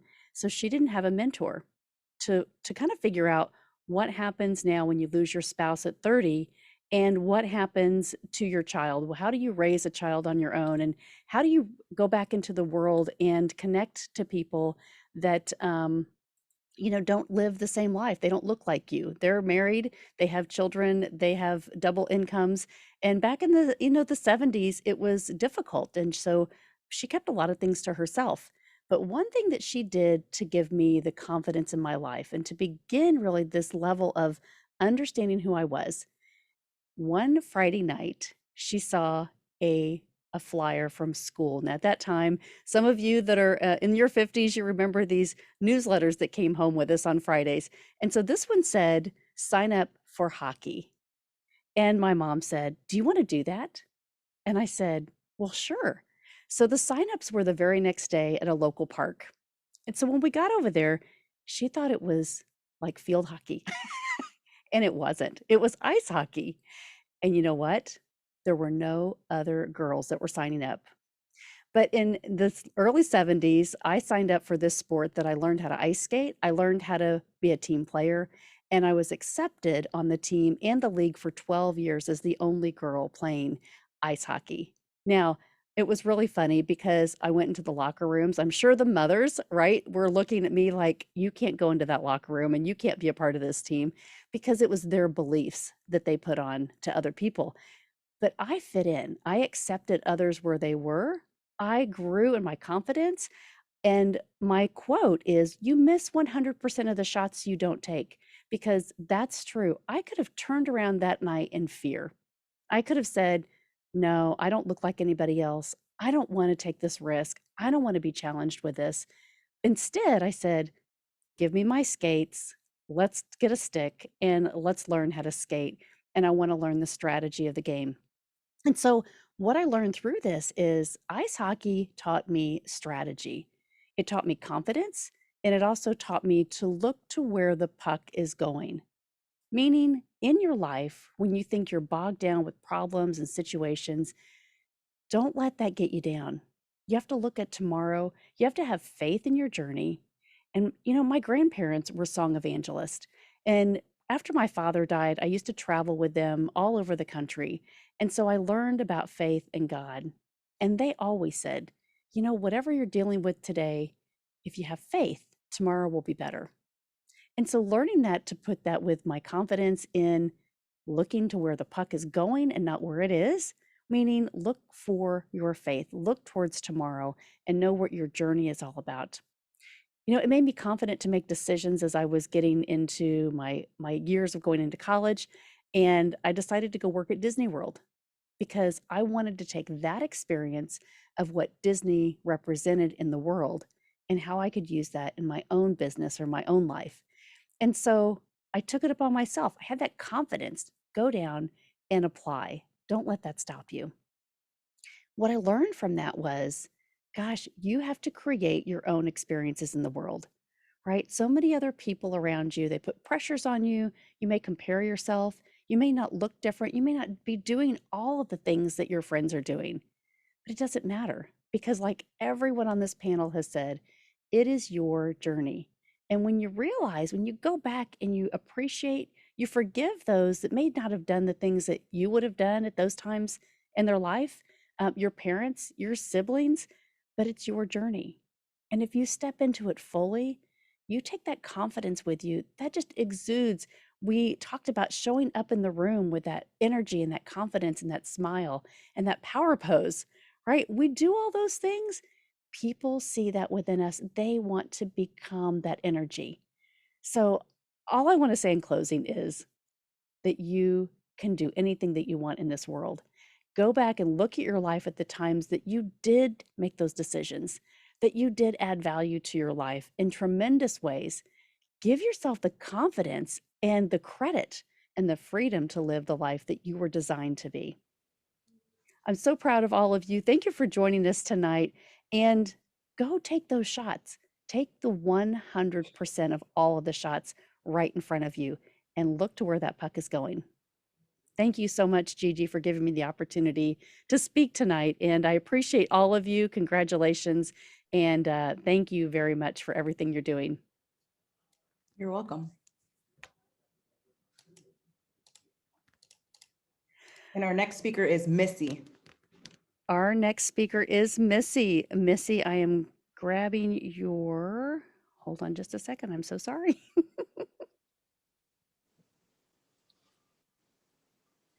All right, Missy Maxwell Wharton, welcome.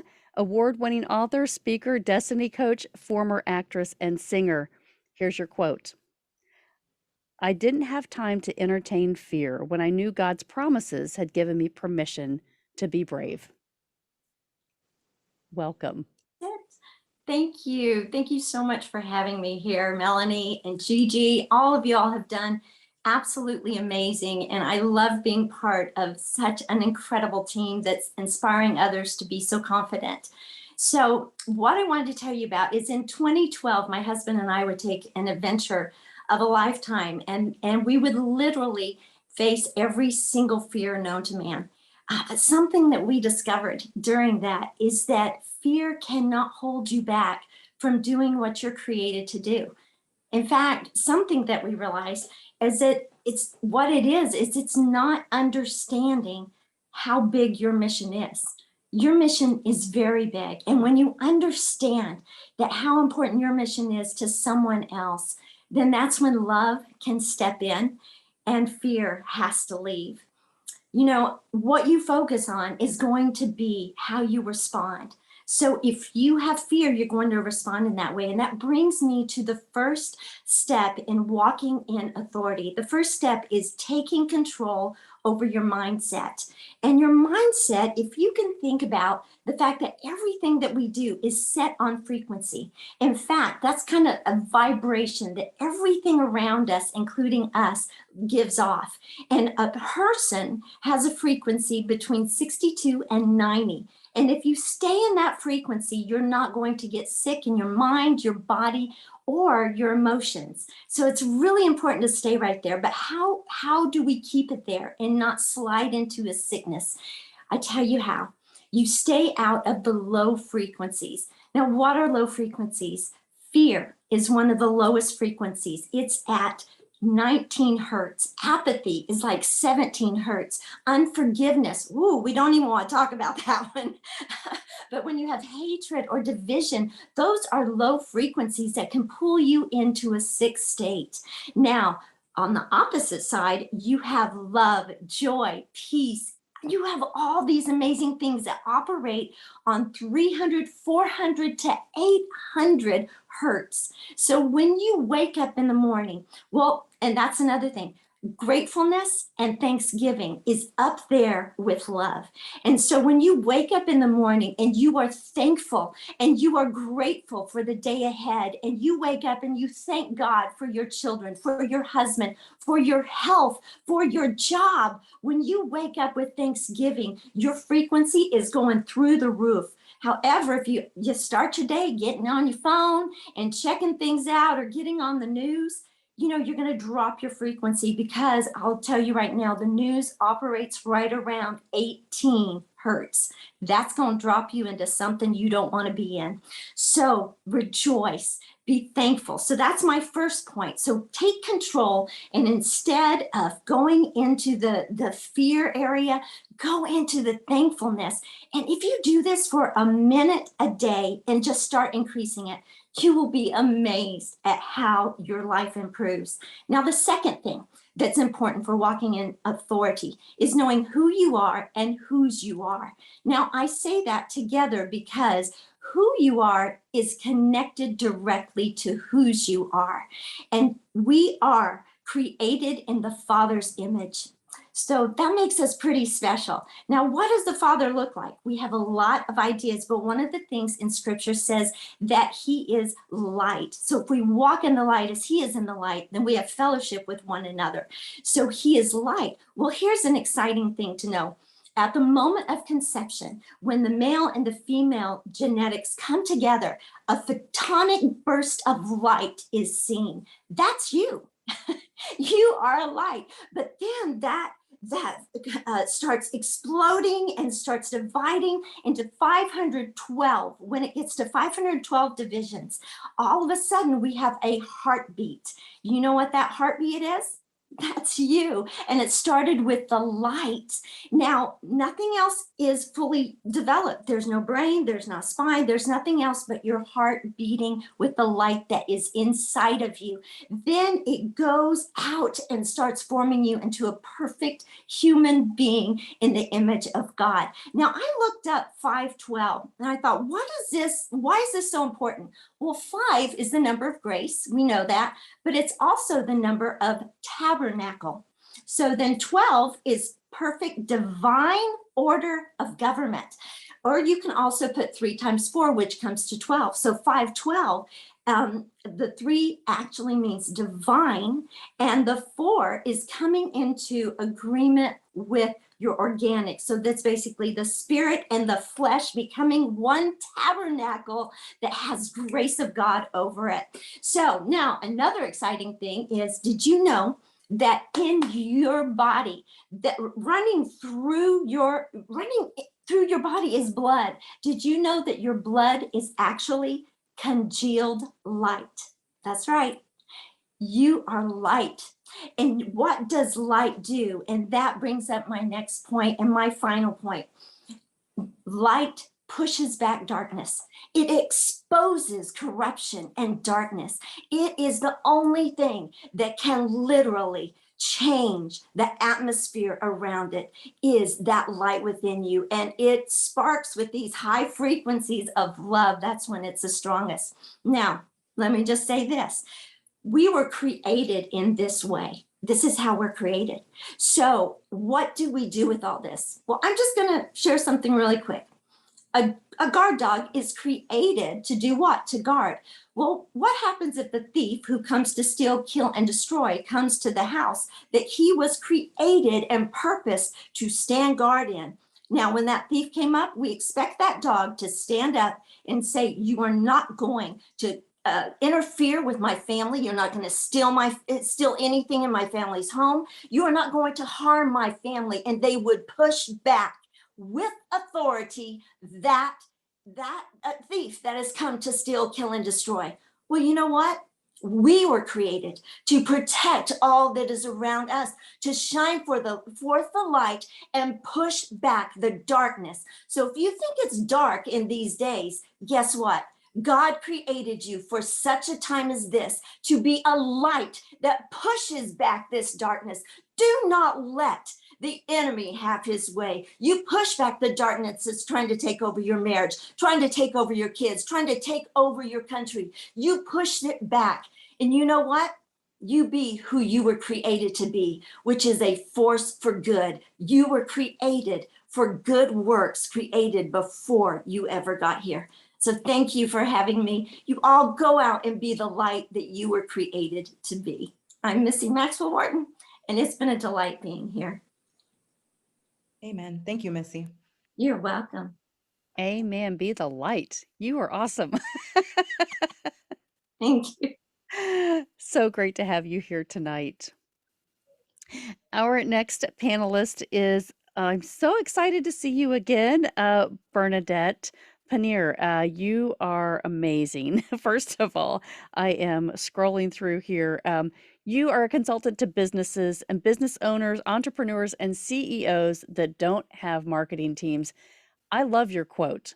Luck is not a business plan. And my gosh, if you have your journals out, write that down right now. Luck is not a business plan. So thank you for sharing with us tonight. Thank you for showing up and just teaching us so much value. Thank you. Yeah. Actually, that quote was something that I heard on an Anthony Bourdain show a few years ago, and it's actually something I've had tattooed on my body. I'm a firm believer in the fact that luck is not a business plan. You really need to have a plan, a process, and you have to activate it for sure to be successful. And over these last couple of years, I've been able to go out and not only take my education over the last 20 years in sales and marketing and teach that and make millions of dollars to enterprise companies all over the globe. But a little under 20 months ago, I decided that my education would be better served if I started teaching that information and that education to micro business owners, entrepreneurs, and smaller, I hate calling them small businesses because it makes them feel insignificant. But that's why I call them micro business owners. But like, we are the backbone of this world. And if I teach you how to make $100,000 in revenue more this year than you did last year, that's going to have more impact in your neighborhood, in your city, in your town, in your state, than if I put $10 million in a Fortune 500 company. And that's just because as people, we've always noticed that we help the next person next to us. As companies, especially very large companies, that money doesn't always trickle down the way we wish it would. So I went out and I just decided that I was just no longer going to work for corporate America. I was going to go out on my own. And my joy is that I get to work with these clients that are making huge impacts in the world by making this additional revenue at an additional $50,000, $100,000, $1 million a year for yourself, just by learning some tips and tricks of things that work for these huge companies that can absolutely work for you. And what really changed for me in 2020 was my husband was diagnosed with stage 4 metastasis melanoma of the brain. He was 45. We hadn't been married 4 years. It was January 29th. So a lot of us remember that date because it was the first time we heard like this coronavirus word. And it was the first time I heard the other C word, which was cancer. And we battled like no other couple had ever battled to get him through brain surgery, to get him through learning how to talk and walk and read and be himself again. And we were reminded this week by his doctor that 11 months ago, this month, we were planning his funeral. The cancer was everywhere. And I was still trying to create a business and keep money in our home and show up for all of my events and show up for my friends and show up for my family. And I had gone 6 months without a hug at that point because I was telling everybody not to touch me. And I was planning his funeral. And I was overwhelmed by this moment where I just said, you know what? You don't get to die. That's not an option for you. It's not an option on the table anymore. Death is not something that you can even discuss or think about. And I will make all the plans that you want me to put in place, but you don't get to die. That is not an option. And I said it to him every day. Every day I said it to him. And then I started to try to make it funny and say, like, look, no other man's gonna love me the way you love me.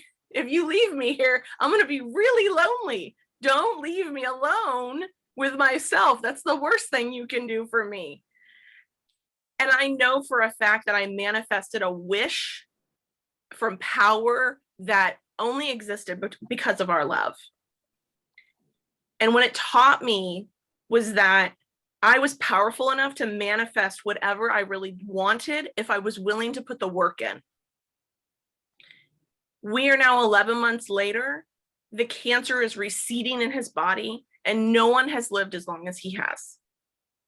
And I have a thriving business because every day he told me to get my butt out of bed and go to work and do the work, because I knew I had an idea and a plan. And he said, your job is to go execute it. I'll be fine now. And now here I am, 16 months later. I've manifested a healthy husband, a healthy company, and a healthy soul. But manifesting, I want to always say to my women in my group, it's not like lighting a white candle and saying a mantra in a mirror every single day. It's work. I worked at my love for my husband. I worked at my love for my clients, and I manifested what I wanted because I worked at it.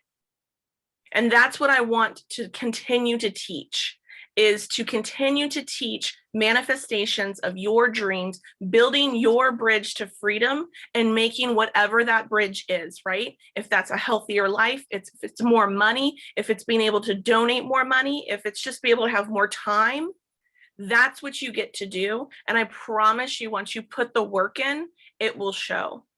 And if I can do it, a person who broke from her church a decade ago, stepped into something different, I was smiled upon.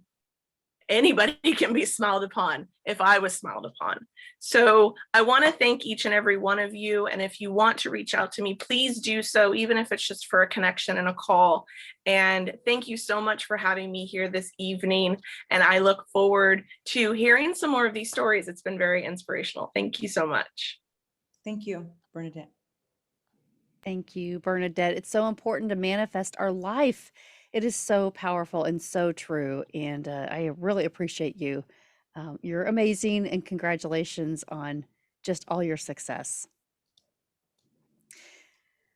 Our final panelist tonight, Cassandra Seidenfeld. I heard about you through another interview, and I was so excited that you were joining us tonight.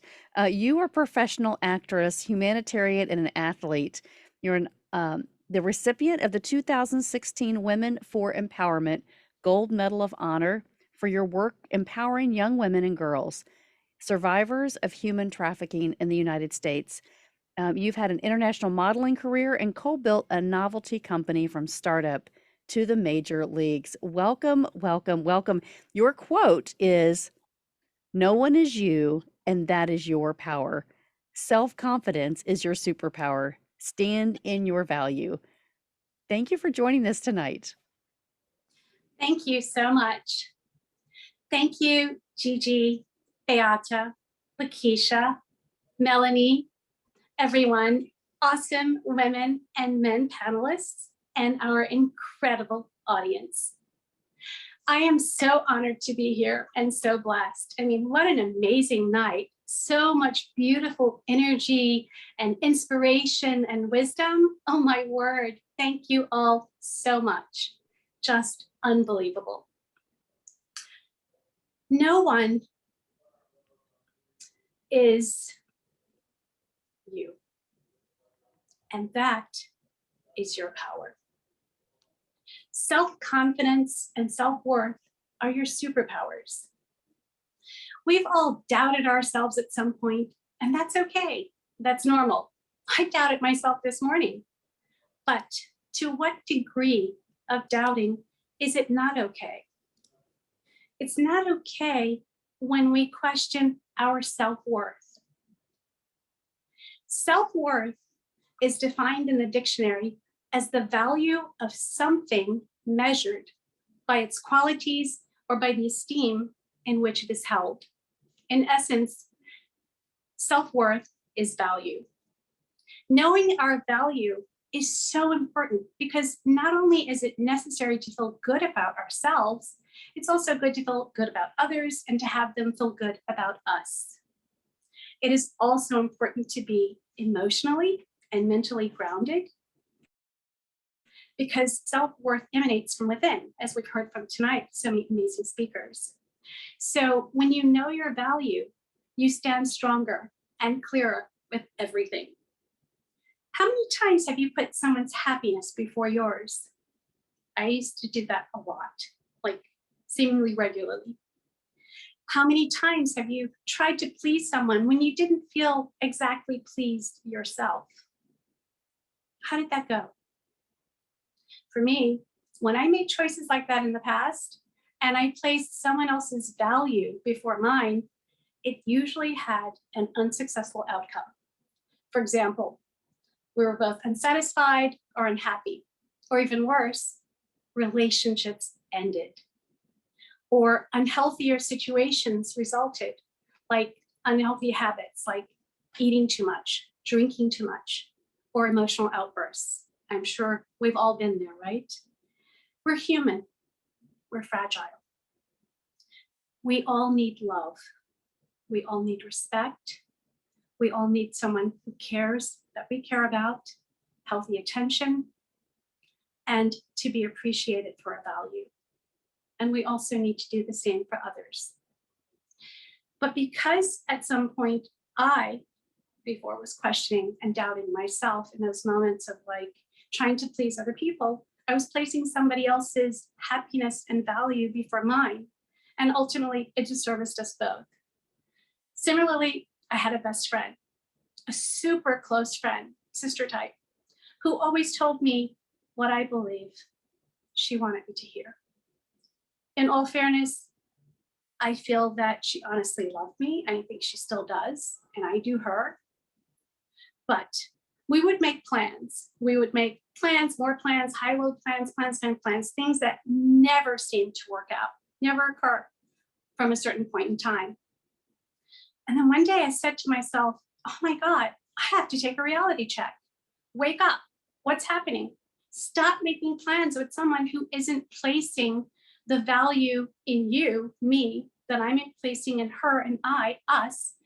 And, stop allowing her to continue making plans that went nowhere. Because in a way, that is challenging my value and our value as friends.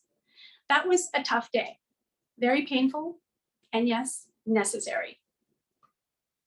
The phone messages decreased, as did the promises to get together. And today it's pretty silent.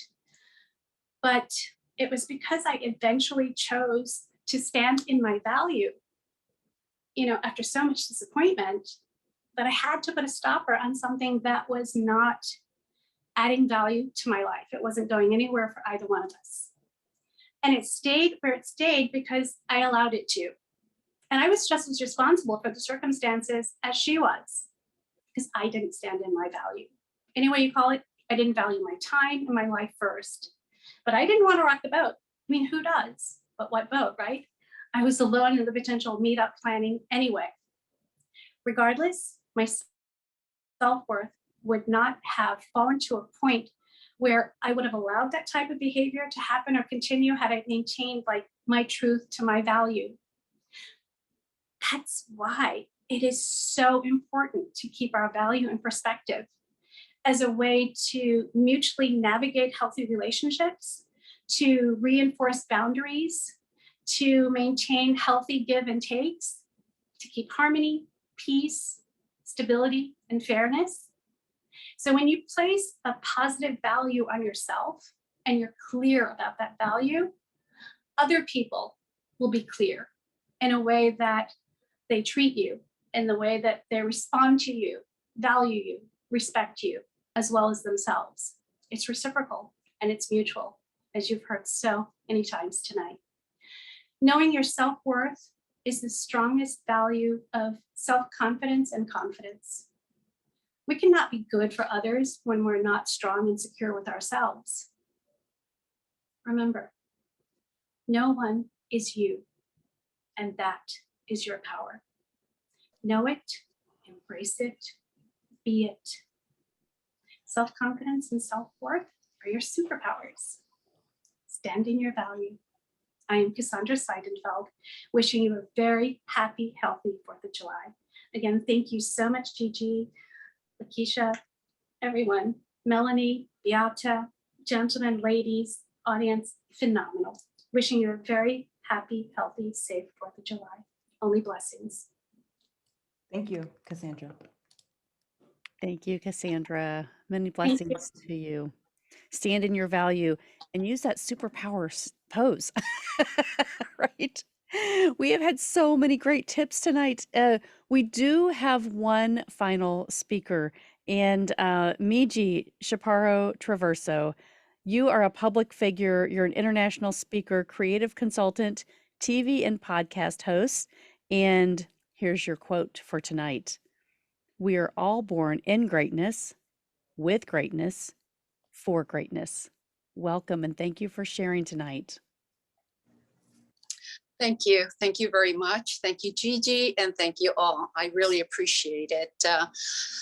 The opportunity of speaking to you today, I know that so many people have come before me and so many people have shared so much wisdom and such great messages. So what I'd like to do tonight, with all due respect, is I will share with you just a few bullets I've written in hopes that perhaps one of these little bullets may touch your heart, may impact your soul, or may just be the message that you may need to receive tonight.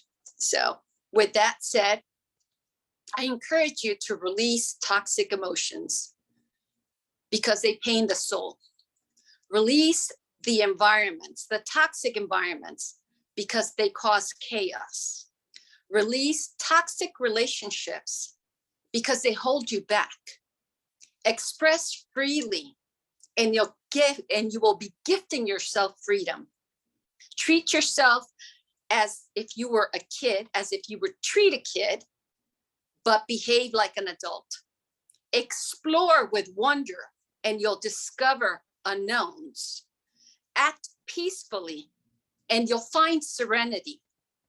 Savor with excitement and you'll enjoy the journey. Behave with kindness and you'll alleviate suffering in other people's hearts. Impact with meaning and you'll contribute to positive change. Support people and you'll be working towards a greater good. Journey with passion and you will feel incredible. Reciprocate with authenticity and others will see you. Journey, show up as you wish to be seen. Listen as you wish to be heard. Touch as you would like to feel. Appreciate as if everything was a gift. Respect and you'll ease your way through life. Forget what won't lift you up. Remember what helps you grow.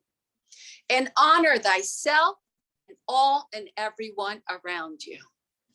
And that is what I'd like to share with you today, because there's so many things already said and so many people with such great stories. And we all have a journey in which we've all been hurt. We've all been challenged. We've all been oppressed. We've all been just perhaps discriminated upon in some way. But what we really need to do is look at life with the lens of hope, with the eyes of the heart, and with the love that we hold on for those who care for. So I want to say to you, thank you. May your day, your life, and your purpose be blessed, and may you will find peace in everything and everything you do. I am Miji, and it's an honor. Thank you again. Thank you, Miji. And at this time, Beata has an announcement she'd like to share. Ladies, we have someone special coming in a few seconds. It's our third male speaker, amazing supporter for women and our confidence. So let's welcome Daniel Gomez.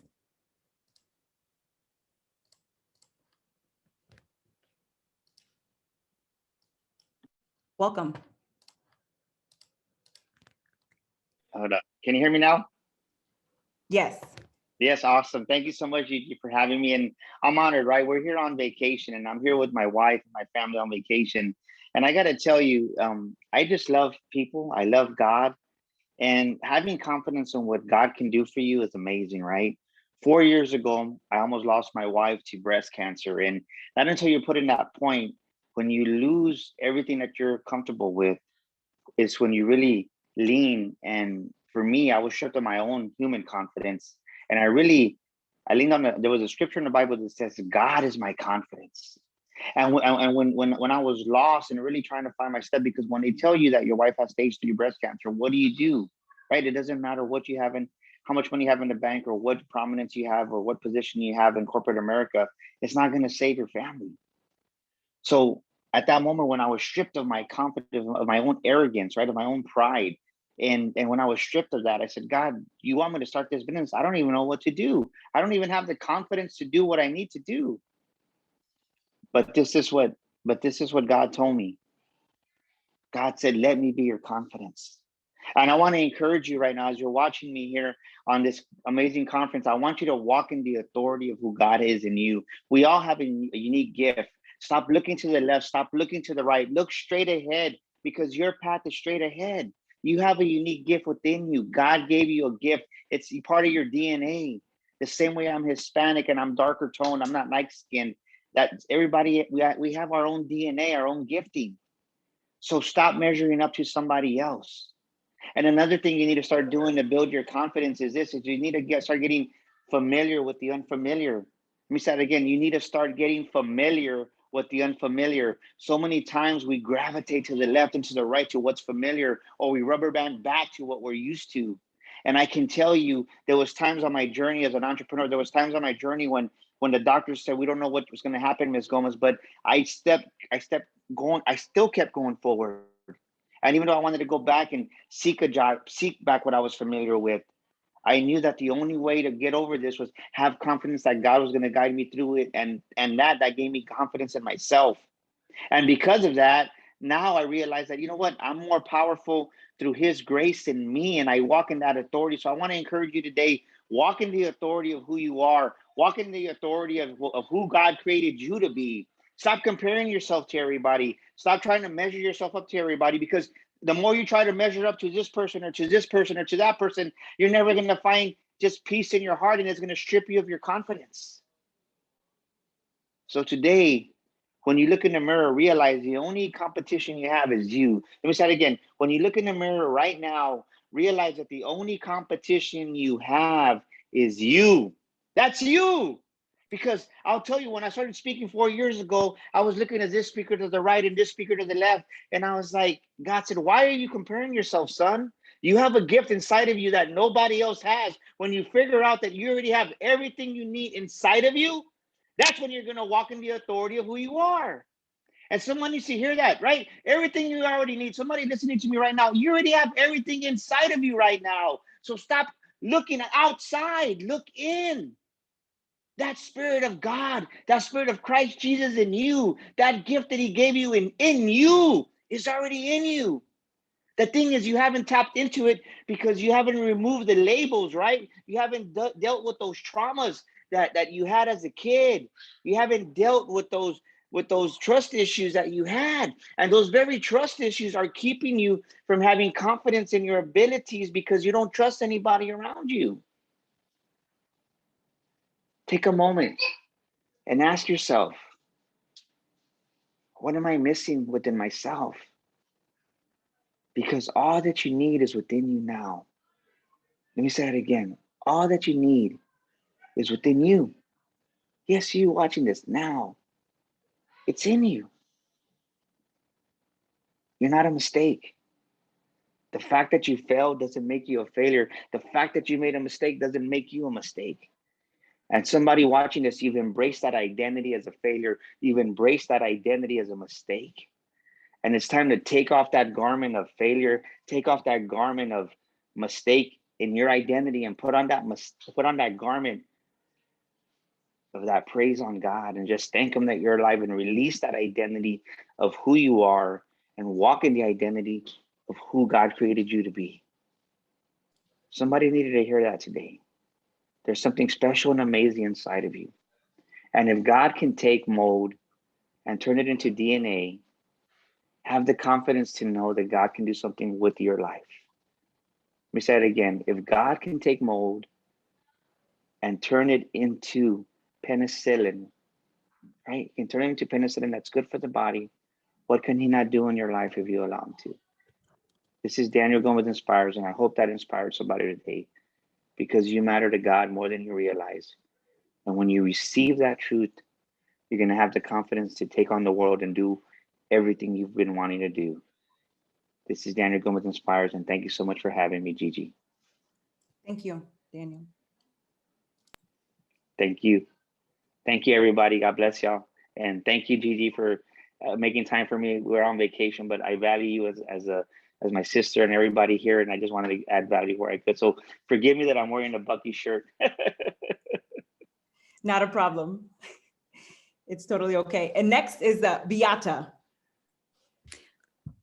Ladies, I just want to say thank you to all of you, but first of all to Gigi, because, well, if you would know my story, you would not think that I didn't have that confidence that I will be here being a co-host of that beautiful event, serving others the way I serve.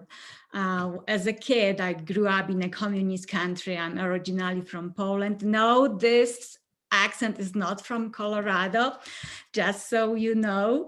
And then I was in a car accident. I was called that I will never be normal. And then I moved to United States and I was so ashamed of my accent. I didn't want to speak. I didn't have my voice. I had a voice, but didn't want to use it because I didn't believe in myself. So thank you, Melanie. Thank you, Lakeisha. Thank you, Gigi, for believing in me. And I'm honored to be here. For everyone listening, I believe confidence is not given to you. No one will bring it to you on a silver platter, but you can build it. You can build it with God's love and support and the tribe that we created in here. And ladies, listening to you, I was thinking, what is the one message that I hear from all of the powerful speakers? And here it what came. If you have dreams, if you have these burning desires, know that you also have a power to make those dreams a reality. And it's what I would like to leave you with today. Thank you, everyone. I love you so much. Reach out if you want to connect. Thank you, Beata. Thank you. Okay, and now I'd like to say a few words myself in regards to confidence. Confidence is like beauty. It's truly within you. You just need to find it. And confidence should not be complex. It should be something that's natural. You heard from so many speakers today in regards to confidence. And it takes self-reflection and really looking within yourself, as several of the speakers mentioned. Also, positive self-talk truly matters. If you're constantly putting yourself down and telling yourself you don't look great, you're not beautiful, all these things, that will become your reality. You need to start talking to yourself in a positive manner. You can do it. I believe in you. Now you just need to believe in yourself and let go and let God and watch your life transform. And remember, confidence is within you. You just need to find it. And at this time, I want to say thank you to our amazing sponsors for this event and for all of you who attended today. And also Melanie Ake, our Master of Ceremonies, the co-host, Beata and Lakeisha James, one of our sponsors as well, Daniel Gomez and Michael D. Butler. I appreciate each and every one of you, and Ragnar Sinikas. Thank you. And now we would like to end with a prayer by Lakeisha James. Father, thank you for this day. We thank you, Father, for this day that you've made, and we're exceedingly rejoicing in it. We thank you right now, Father, for this platform of confident women, Father. We thank you for the ones that have not found that confidence yet, Father. We're praying for them. We thank you, Father, for what you're doing in our lives, Father. We thank you for what you're doing for us. We thank you for what you're doing for everyone that's attached to us. And Father, we ask you right now to continue to guide our footsteps. Continue to be that peace, Father, that keeps us together. We give you all the honor, the praise, and the glory. In Jesus' name, amen. Amen. Thank you, everyone. God bless you and be safe. Thank you. You're welcome. Have a blessed night. You too.